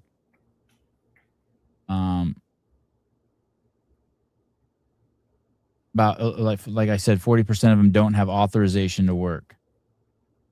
32% born in the USA, 7% were citizens, 20% unauthorized immigrants. I could, in an afternoon, drive anyone with the interest through the most productive piece of farmland on the planet, through 3 counties that produce 192 crops, different crops, and feed the world, the entire planet. And that's Kern, Tulare, and Fresno counties.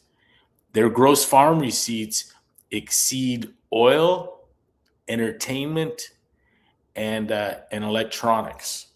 Wow. All the Apple, all that shit. 3 counties, gross farm receipts. And I can take you through that, and we can do it by bicycle or in a car. And at the end, I'm going to ask you, how important is the Mexican to this place that feeds Earth? I can take you. There's one small area that's producing like a quarter of the world's frozen food. And I'm going to ask you, how important is the Mexican to this? And the answer is indispensable. From top to bottom. That's who's doing it. And it's one thing for them to be documented, and it's another thing to be a citizen, and it's another thing for them, a high percentage, to be on a path to citizenship. The Bracero program, for all its faults, was a far cry better than anything going on today. Pop that in. Let's look what that is. Who's Bracero? What do you want me to look up about Bracero? Just the Bracero program. Let's get a quick overview for people that don't know what that is. But it's what happened when you recognize that we cannot live without our brothers to the south. They are the vehicle through which we're feeding ourselves, and yet we're not going to have an open border. Now, what happened is what the Dems wanted to do was make more Democrats, and so that required an open border and had nothing to do with people fooding themselves. Bracero program in 1942, the series of diplomatic accords between Mexico and the United States permitted millions of Mexican men to work legally in the United States on short-term labor contracts. These agreements addressed a national agricultural labor shortage during World War II. Upon its termination in 1964, the Bracero program had brought more than 4 million Bracero arms to work in the U.S. agricultural and on railroads. I want to address something else Pat Lang said that's just completely idiotic. Jake, I'm 100% in support of over detaining and deporting illegals. The way they're doing it resembles 1942 Warsaw. No, actually, the way they're doing it identically resembles 2009 to 2017 Obama administration years. Identical. And you can watch the videos. I just watched a video this morning, CNN doing a ride along during the Obama years. And just so you know, the policy then wasn't to get violent illegals. It was just to get all illegals during the Obama administration. And the policy during the Trump administration is to get violent illegals. And so you're doing that hyperbolic libtard thing. Who was president when Proposition 187 was passed in Arizona? What was that proposition? It made it illegal to hire illegal aliens, undocumented workers. And it closed down a middle school in my little town, shut the only restaurant worth eating at. Bill Clinton, 1994.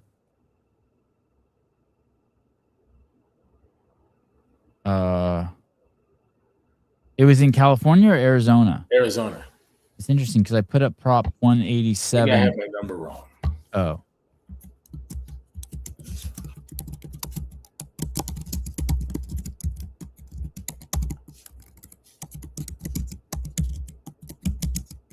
And you were actually, I don't know what you want to say and don't say, but you were actually very helpful towards a cohort of brown people in that. Yeah, I hired an immigration attorney and we went home with them. With your employees. With the offender who was on his way to deportation. Yeah. Yeah, we undeported him. on what was a trumped up charge. Who, and this was 2007 or 8, who was the president? Look, the border was opened to let in millions of new people because it's been understood, the Europeans taught the Democrats that whoever whoever lets you in the country will get the vote. You vote for whoever let you have a passport. It's well understood. That's an efficient, effective strategy. And Trump's reversing it. And that's what all the screaming is about. It's got nothing to do. No one gives a fuck about someone being illegally detained. Pat, let me explain to you where you're getting that number 73%. 1.6 million of the people who've left the country have self-deported. And so you're conflating that stat with what the what ICE is getting. You'll believe anything, man. Pat, you think once you've snuck in, you should be allowed to stay? Yeah, even if you've raped a woman, he thinks that. No. Suppose you haven't done anything wrong. You didn't obey the law and you got here illegally. What should you do?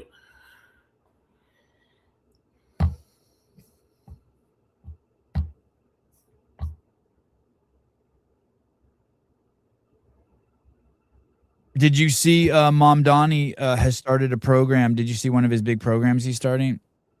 They're building they're going to build 1,100 new bathrooms in New York City. They're building their first one. It's the model bathroom. It costs $4 million to build. So if they build 1,000 bathrooms, that's a $400 million project. He did a huge press conference about it. Can you sleep in them? People will sleep in them. 400 million. There's already something like 12,000 or no 80. There's already one bathroom for every 8,500 citizens. There's one public restroom for every 8,500 citizens in New York City. Not that they even use those bathrooms, right? Because most of these people are using Starbucks and the ones in their office buildings. So he holds this huge press conference, and they're having their first $4 million bathroom. That's his first big move.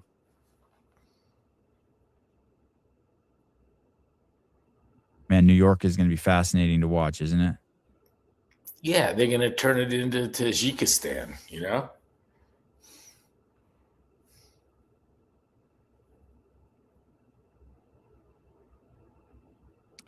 If your first act in your adopted country is to break the law, I don't think you have a right to stay. You broke the law to get here. You're not supposed to sneak in.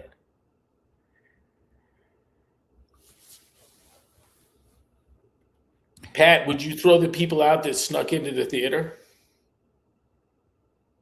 Or once you've gotten through the door or the wall or the window or through the skylight, you should be allowed to watch the movie.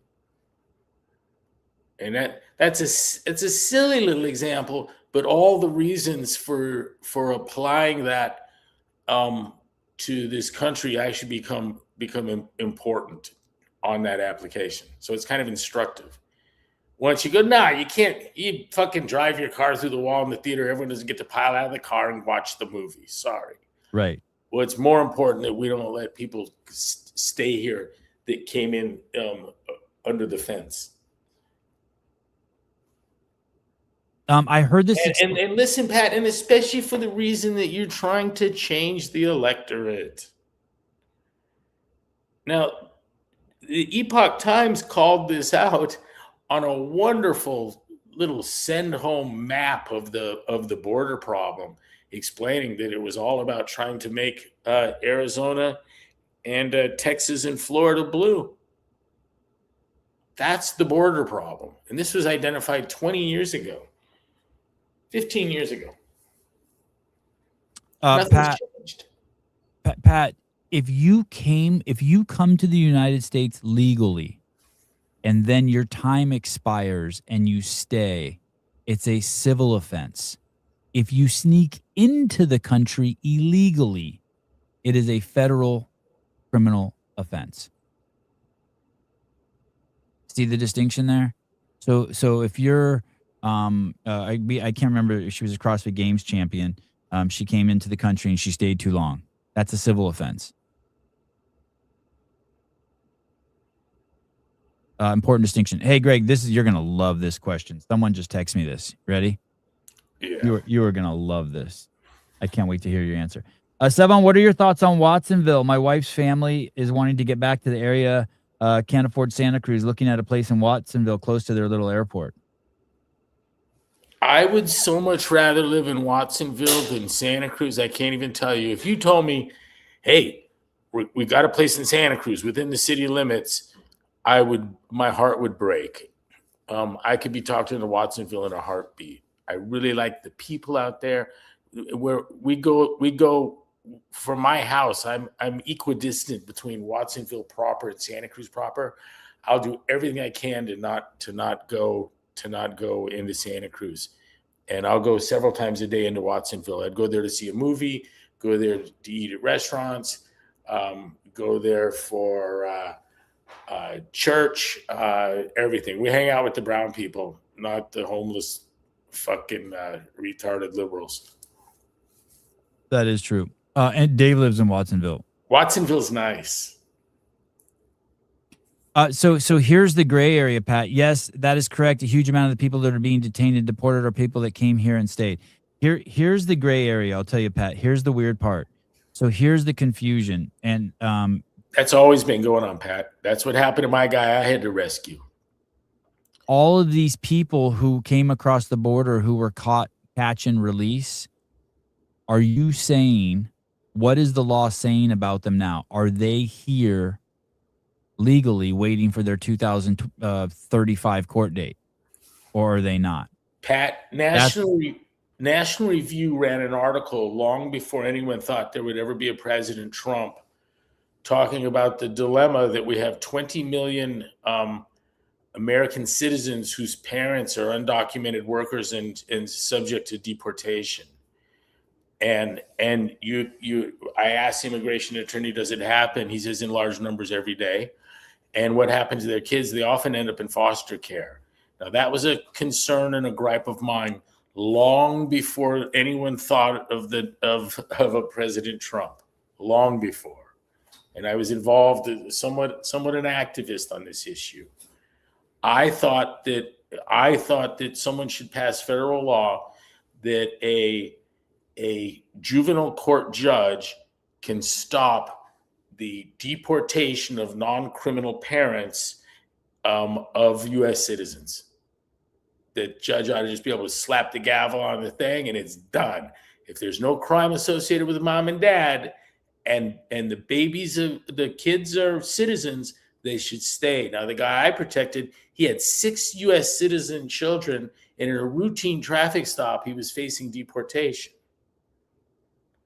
And I went down with a very expensive attorney, sent someone down in a limo, and came back with him. He got pulled out of the process. The attorney we hired said that thousands of kids who are citizens every year lose their parents to deportation under Obama, under Bush. So that's been going on, and it's a problem.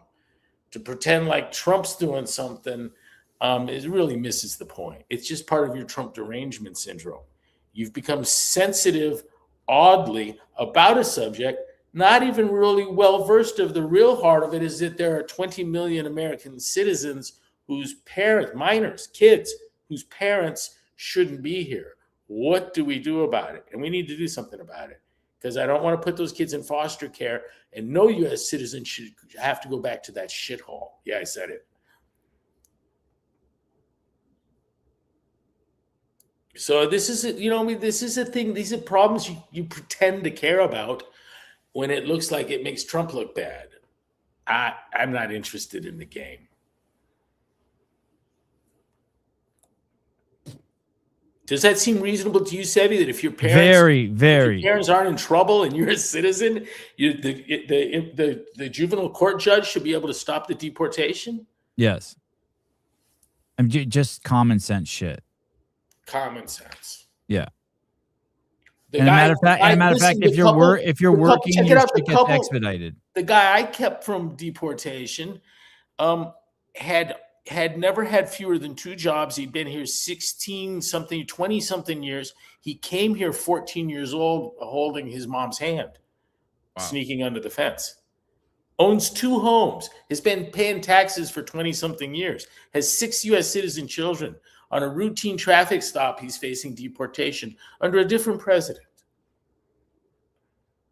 No one cared because they didn't have Trump derangement syndrome. You don't even have to pretend to care about people before Trump derangement syndrome. Now all of a sudden things like the Constitution, rights, all these things become suddenly important. The homeless, I call bullshit. And I love you, Pat, too. But I know the game you're playing, and I don't think you do. I think you really think you're just like a better person. Nighttime talk. I'm a Watsonville native. It's home to me. It's my mailing address, though I'm not really in Watsonville, but I'll take it. They opened. There's this great breakfast spot in Santa Cruz called the Silver Spur, and they've opened a sister location in Watsonville. And now we never go to the one in Santa Cruz. We only go to the one in Watsonville. And it's all They have an AI waitress. Yeah, and whenever I go there with you, you're the only white person in there. Someone told me I'm not white. And it's full of 50 Latino customers, and the place, it's cleaner than the one in Santa Cruz, and the food's better, and the service is faster, and the parking's better, and everything about it's better. I've never had anything except the warmest of receptions amongst my brown brothers and sisters in Watsonville or anywhere else. I live in a Hispanic neighborhood at the speed of light. CrossFit Watsonville is where I started doing CrossFit. Oh, so you know Jason? Highbarger, is that his gym? Yeah. It's a good kid. Well, my beautiful wife is all packed up here. Wow. Jethro, Sevi, I'm surprisingly friends with the Watsonville Assistant Police Chief. All right, Greg, thank you. Is that really Jethro? That's cool, man. That is cool. Small world. You ever get out there? Jethro, when are you going to come see us? I have Jethro and Caleb out to Arizona next time I'm out there. Or even in Watsonville. There you go. All right. All right. Thank you. I hope you had a good night last night. It was really good. Maggie wants another baby. This one we got's gonna start using the toilet soon. All right, new baby. This little carnivore baby is the most advanced thing ever. She's just incredible. 17 months old, can get any point across. You can tell her to do anything. You tell her, "No, don't do that." She'll stop. None of my kids do that. I'm giving the diet credit. All right, so you were trying to make a baby last night. I think we did it. Oh, all right. I think we're there. More news coming soon. All right, thank you, Greg. All right, bye, everybody. Bye. Love you, man. Greg Glassman. Rough start, strong finish. I'll be back later on today. I got shit I got to do. I got to help Avi has finished another episode of the Homeschooled blog he does. If you haven't seen that, you got to get over there and see that. Subscribe to it. Type in something like vlog 3 Plain Brothers Homeschooled or something like that. And check it out. I told him if he gets to episode 30, I'll buy him a fish tank. He finished the episode last night, but he's having trouble exporting it. So I got to get that done for him. Take the kids to music today. And then I'll be back at some point today with Taylor Self. I'm very excited. Kill Taylor will be at 6:30 a.m. Pacific Standard Time this week. I have to go to IBJJF tournament with the kids. Oh, no. That's not till Sunday. Maybe I can do Kill Taylor at 8 a.m. Oh, shit. Maybe. Oh, I was wrong. I can do Kill Taylor at 8 a.m. Pacific Standard. Turn. Sorry. All right. I'm glad I talked that out. Thank you for soundboarding for me, people.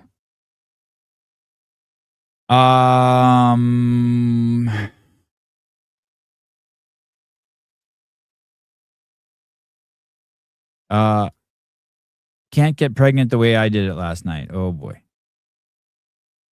One in the dumper.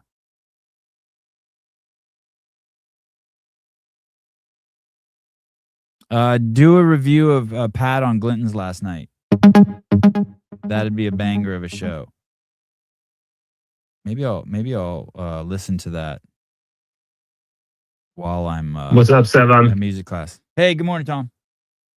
Hey, how you been, man? Amazing. Life's so good. Yeah, that's right. I'm sitting in the middle of a snowstorm here in Indiana, getting just absolute downpour. We're supposed to get like 1.5 feet here in the next couple of hours, but so nothing like Southern California, but we're doing good.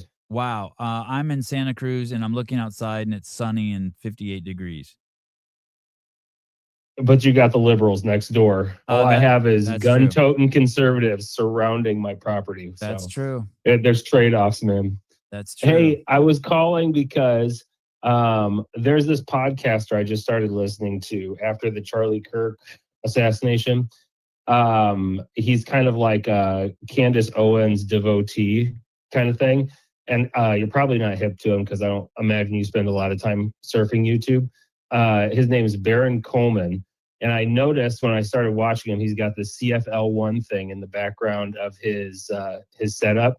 He's got like 25,000 subscribers or something. And then yesterday, Baron Coleman. Yeah. Oh yes, I think he's got 150,000 subscribers. He referenced Hiller, I think. He did. And so I'm like one of the members on his thing. So he did a members only yesterday. So I gave him $5 and was like, hey, what's your Fran time? Just to see if I could get him to talk CrossFit. Yeah. And I guess he's a coach at his local gym. I don't know what affiliate he's at. And dude gave the whole story of Fran, like word for word out of coach's mouth. It was like it was awesome. It was old school. Like he knew the whole thing, like threw up on himself, went to find his buddy across. He knew the whole thing. I was super, super impressed. And this guy's a lawyer who's just like a dog on red meat with this Charlie Kirk thing, and he's not letting up on it at all. It's well worth your time if you're somebody who likes to YouTube. And it's interesting. I kind of thought you guys have very different audiences. When he started talking about that, people were like, what's a Fran? What's a thruster? What is this?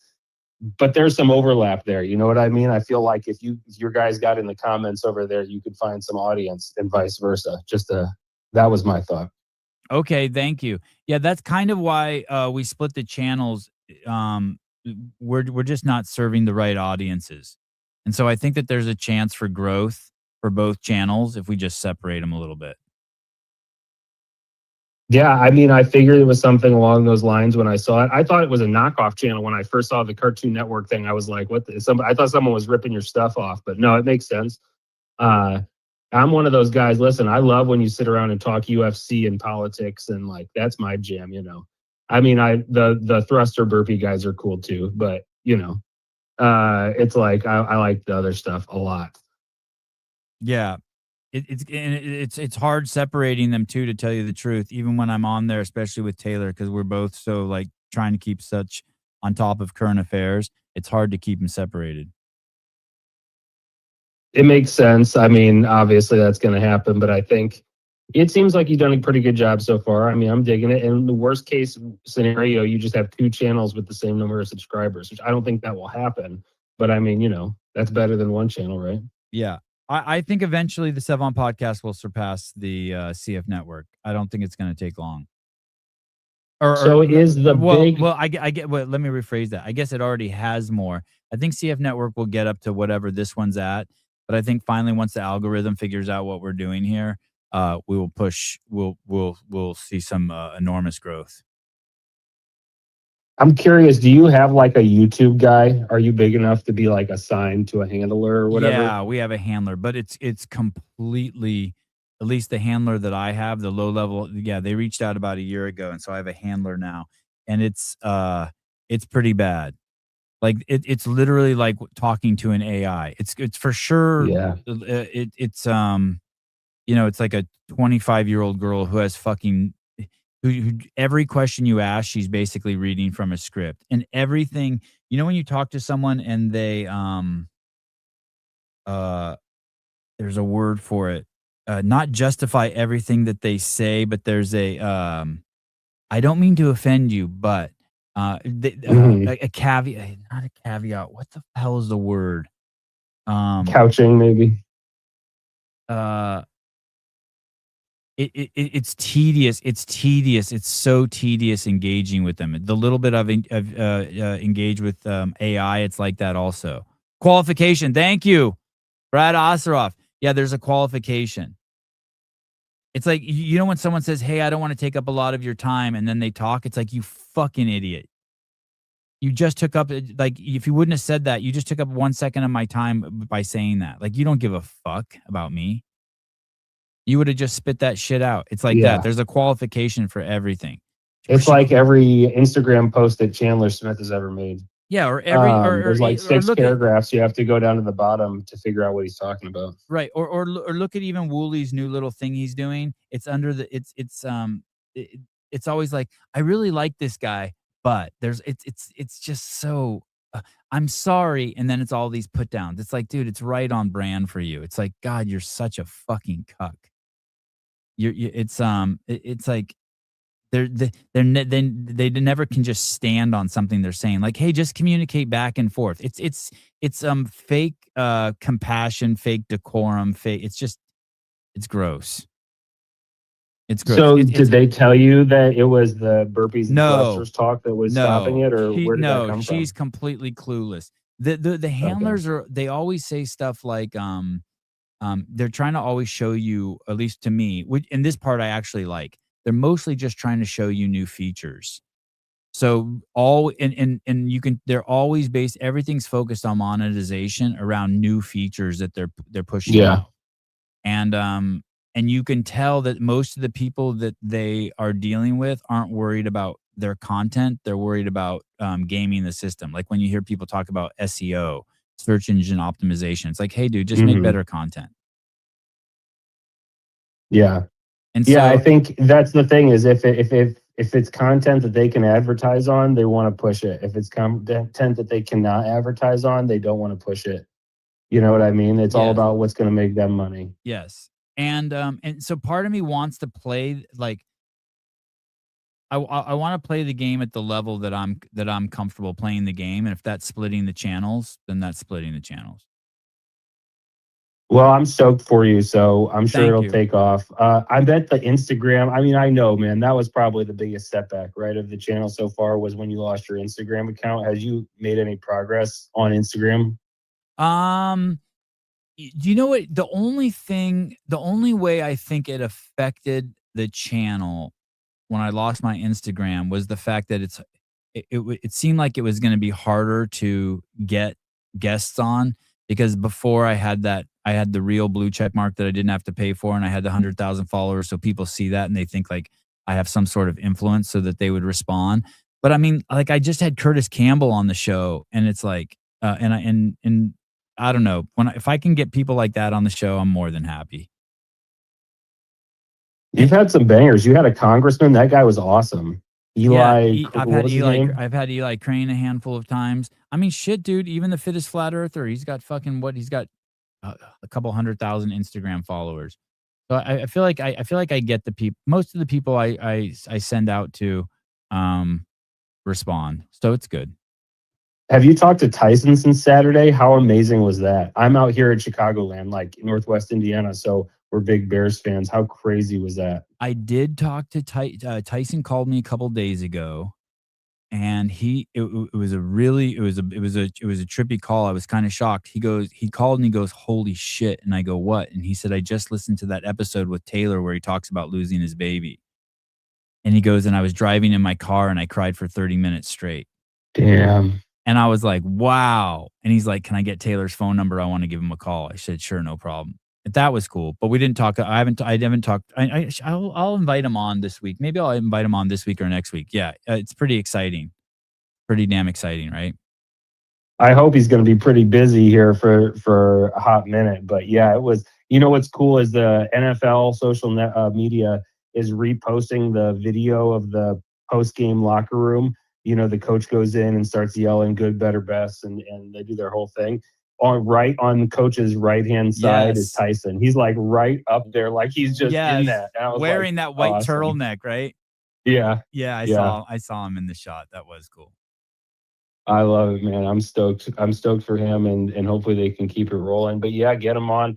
Hey, I'm glad, pumped for you that they separate the channels. I actually didn't know that about Taylor. I haven't been catching as many of the lives as I used to. It's a crazy episode. If you want to hear just a heart wrenching real story, he tells the story of how Lizzie and him lost their child, and it is some powerful shit. Oh, Is that on which network is it on?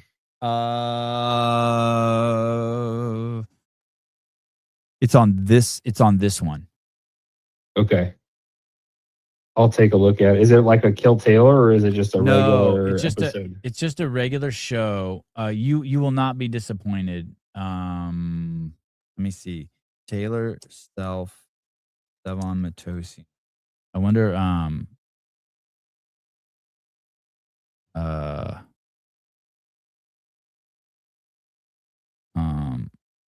is it on the Clips channel, I wonder?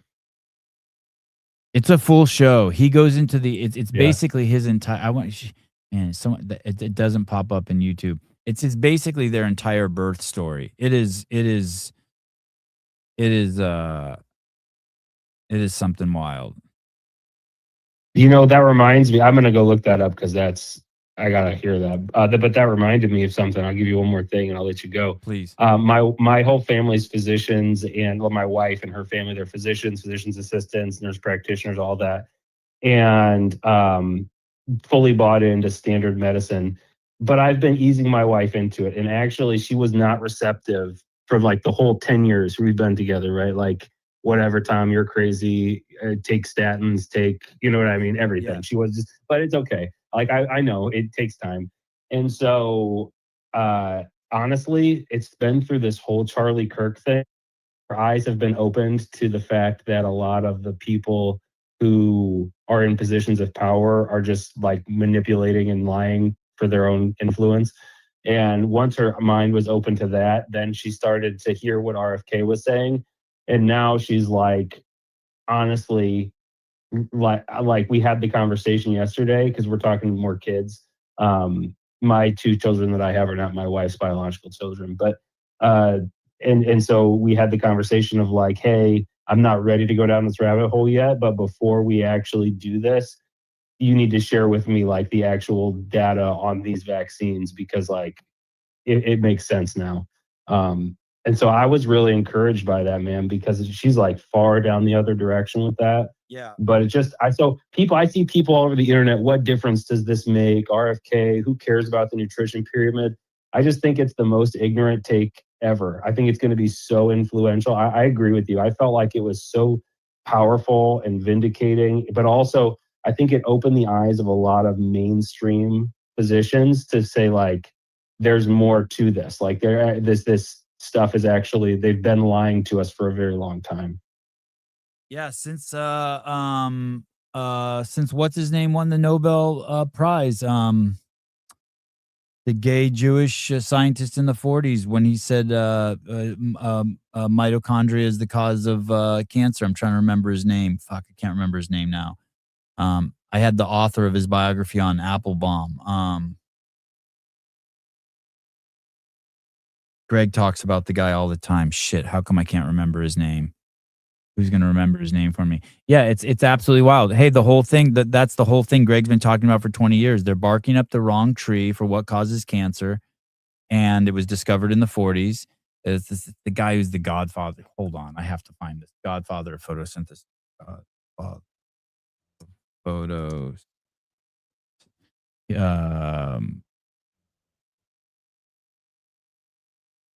What is that guy's name? Oh, Otto Warburg. Thank you, Brad. God, Brad. Oh yeah, you're a lifesaver today. Yeah, like everyone's like It's been known, but just buried. And it's great that it's coming out. And hey, what's crazy is even if it doesn't change people, like it's been said now. It's been said like Yeah. from the highest, platform possible. Hey, we have to declare war on sugar. Sugar's the enemy. And hey, don't no one has to take anyone's word for it. You can just muster up enough willpower and eat carnivore for a month, and you'll have all the data you need. We each have our own lab. Yeah, 100%. I couldn't And be more thrilled that he's actually going after it now. And hey, would your birth fit people talk to her about that stuff? I don't know if they would talk sure, about yes, the yes, shots and they're stuff. great. The BirthFit people are absolutely amazing. I want to say one more thing about the vaccine too. A place to do research, at least that affected me, the common sense part. We have these layers to our immune system, right? And at the forefront, there's like 3 or 4 layers of it before you get to where vaccines and mRNA vaccines do their role. And that's the really scary part. Once you inject someone with a vaccine, you bypass like 3 or 4 layers of the immune system, really the strongest parts of the immune system, T cells and whatnot, and there's no going back. And it's very easy to find the articles and stuff on that. You alter the immune system as soon as you inject a baby with something for the rest of their life. Like you don't come back from Mm. that. And so all of us who've been vaccinated, but especially those of us who've had like 70 vaccines, it's like you don't come back from that. That's a permanent alteration and changes the whole fucking way the immune system works. I know people just look at the deaths and the efficacy of it, but there's so much more. I mean, you have kids, you see them, you can see the kids, and you're like, there's a lot of kids who are off, and all of a sudden you're like, why is that kid so special and so normal? And then you talk to the parents and they're homeschooled and they've never had an injection. Yeah. And you're just like, It oh, is night and day. yeah, And there's like this thing where I think, especially here in the Midwest, I think there's this attitude that you're just supposed to get sick like 5 times a year or 6 times a year. yeah. And it's taken me, I mean, I'm only, what am I? No, about to turn 36. It's like I'm just now realizing that I don't really think that's true. Like, I don't think you're just supposed to get sick all the No. time. And I think, Especially as an adult, you should not, like, in your 20s and 30s. There was a point where I had all the sicknesses and I just didn't get sick for 20 years. yeah. No, I know what you mean. When you're at your Yeah. tip top shape, Yeah. like when I was not eating any carbs, when I was just eating like real strict and working out all the time, probably when I was exposed to the most viruses, because I'm in the sweaty gym all day, every day, Mm-hmm. is probably when I got the least sick. Because it's just, I don't know, I just kept going. I don't know. It is crazy. It's a rabbit hole, for sure. But I appreciate it. I'm gonna once we get to that point, which should be hopefully here in the next couple months, I'm gonna connect her with the BirthFit people. Jeffrey Birchfield 'Cause I've says, heard great things. is Tom making a run at the semifinals this year? No. No. I am going to continue working out hard. I am not making any type of competitive CrossFit anything. I'm going to be the fittest dad who lives on my street, though. Tom, Probably what? Tom, what's a Zionist? That's a great question. So I saw the definition that you looked up, and I need to do more research to be scientifically grounded. But I think what people mean when they say Zionist, at least right now, is more. There's a group of people who believe that Christians need to be eliminated in order for the Messiah to truly come. Like there's heads of state in Israel who have publicly proclaimed that. And so I think it has more to do with Jewish supremacy or Israeli supremacy or wiping out of Christians. They called the Muslims are the broom of Jews to do they'll destroy the Christians for us so that the Messiah can come. Wow. Is essentially the belief system. Yeah, these are people in Israel, head of the Likud party. I'd have to look up his name, who said that. There's a Wow. lot of dark stuff there. Now, and the thing is, most of the people in Israel are like normal people. You know what I mean? Just like everywhere. So it's this specific party, the Likud party in Israel, and these like hardcore people there into that stuff. So your definition is technically correct, but I think what people are referring to is this hardcore anti-Christian Jewish supremacy. Okay, I hadn't heard that. I thought, because my understanding is that it was just that they want their own state, the way the Finnish have their own state, the way the Chinese have their own state called Mexico. We keep calling them Mexicans, they're just Chinese. Yeah, okay. But if that were the case, it's like, why do they have to, they've got it. Like, not only do they got it, they've got like the only nuclear weapon in the region and the backing of the greatest superpower the world has ever seen. And you know what I mean? Like, they already won. So like, if what they want is their own state, they win. You know what I mean? It's like the aspect that they're on a crusade for their own freedom is kind of bizarre, because they already got it. And there's a whole, I'm just getting into this rabbit hole. I kind of grew up in the, if you're a Christian, you have to be pro-Israel camp. And I'm just starting to realize where all that came from.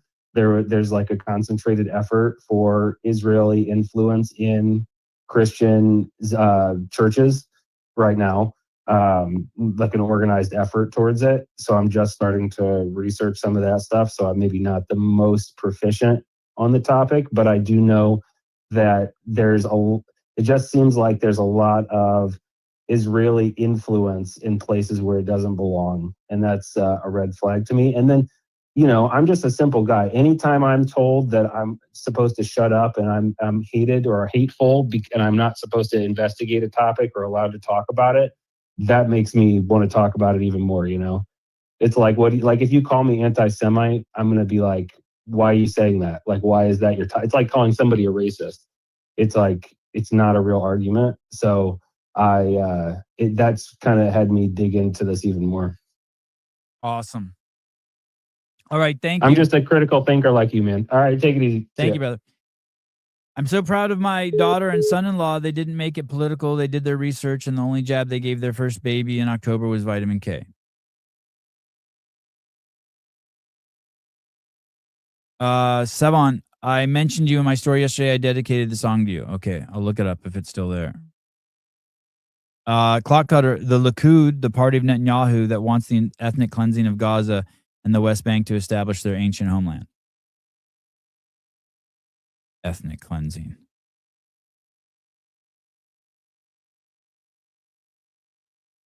CBS News. Thank you, Olivia.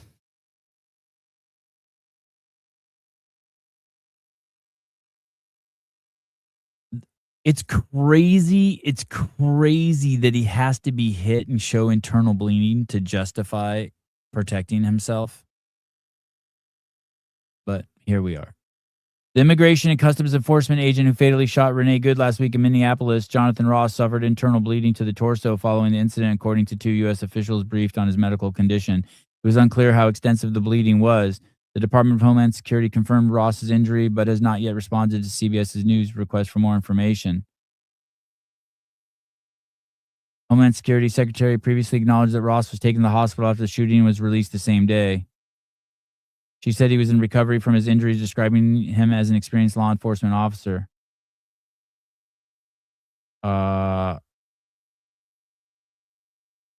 Nothing else. Internal bleeding. I don't know what that means. Open registration, Corey Leonard. Open registration is live, boys and girls. I just signed up. Awesome. I'm going to sign up today, too. All right. I'll see you guys later on today with Taylor Self. We'll be breaking down the video that I mentioned with Greg. We'll be breaking down a video podcast of a young man who was detained by ICE, and he is a U.S. citizen. All right. It looks like. And today. This is Colton Mertens is live today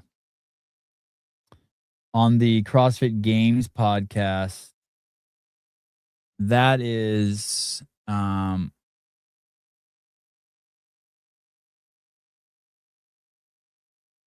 is that?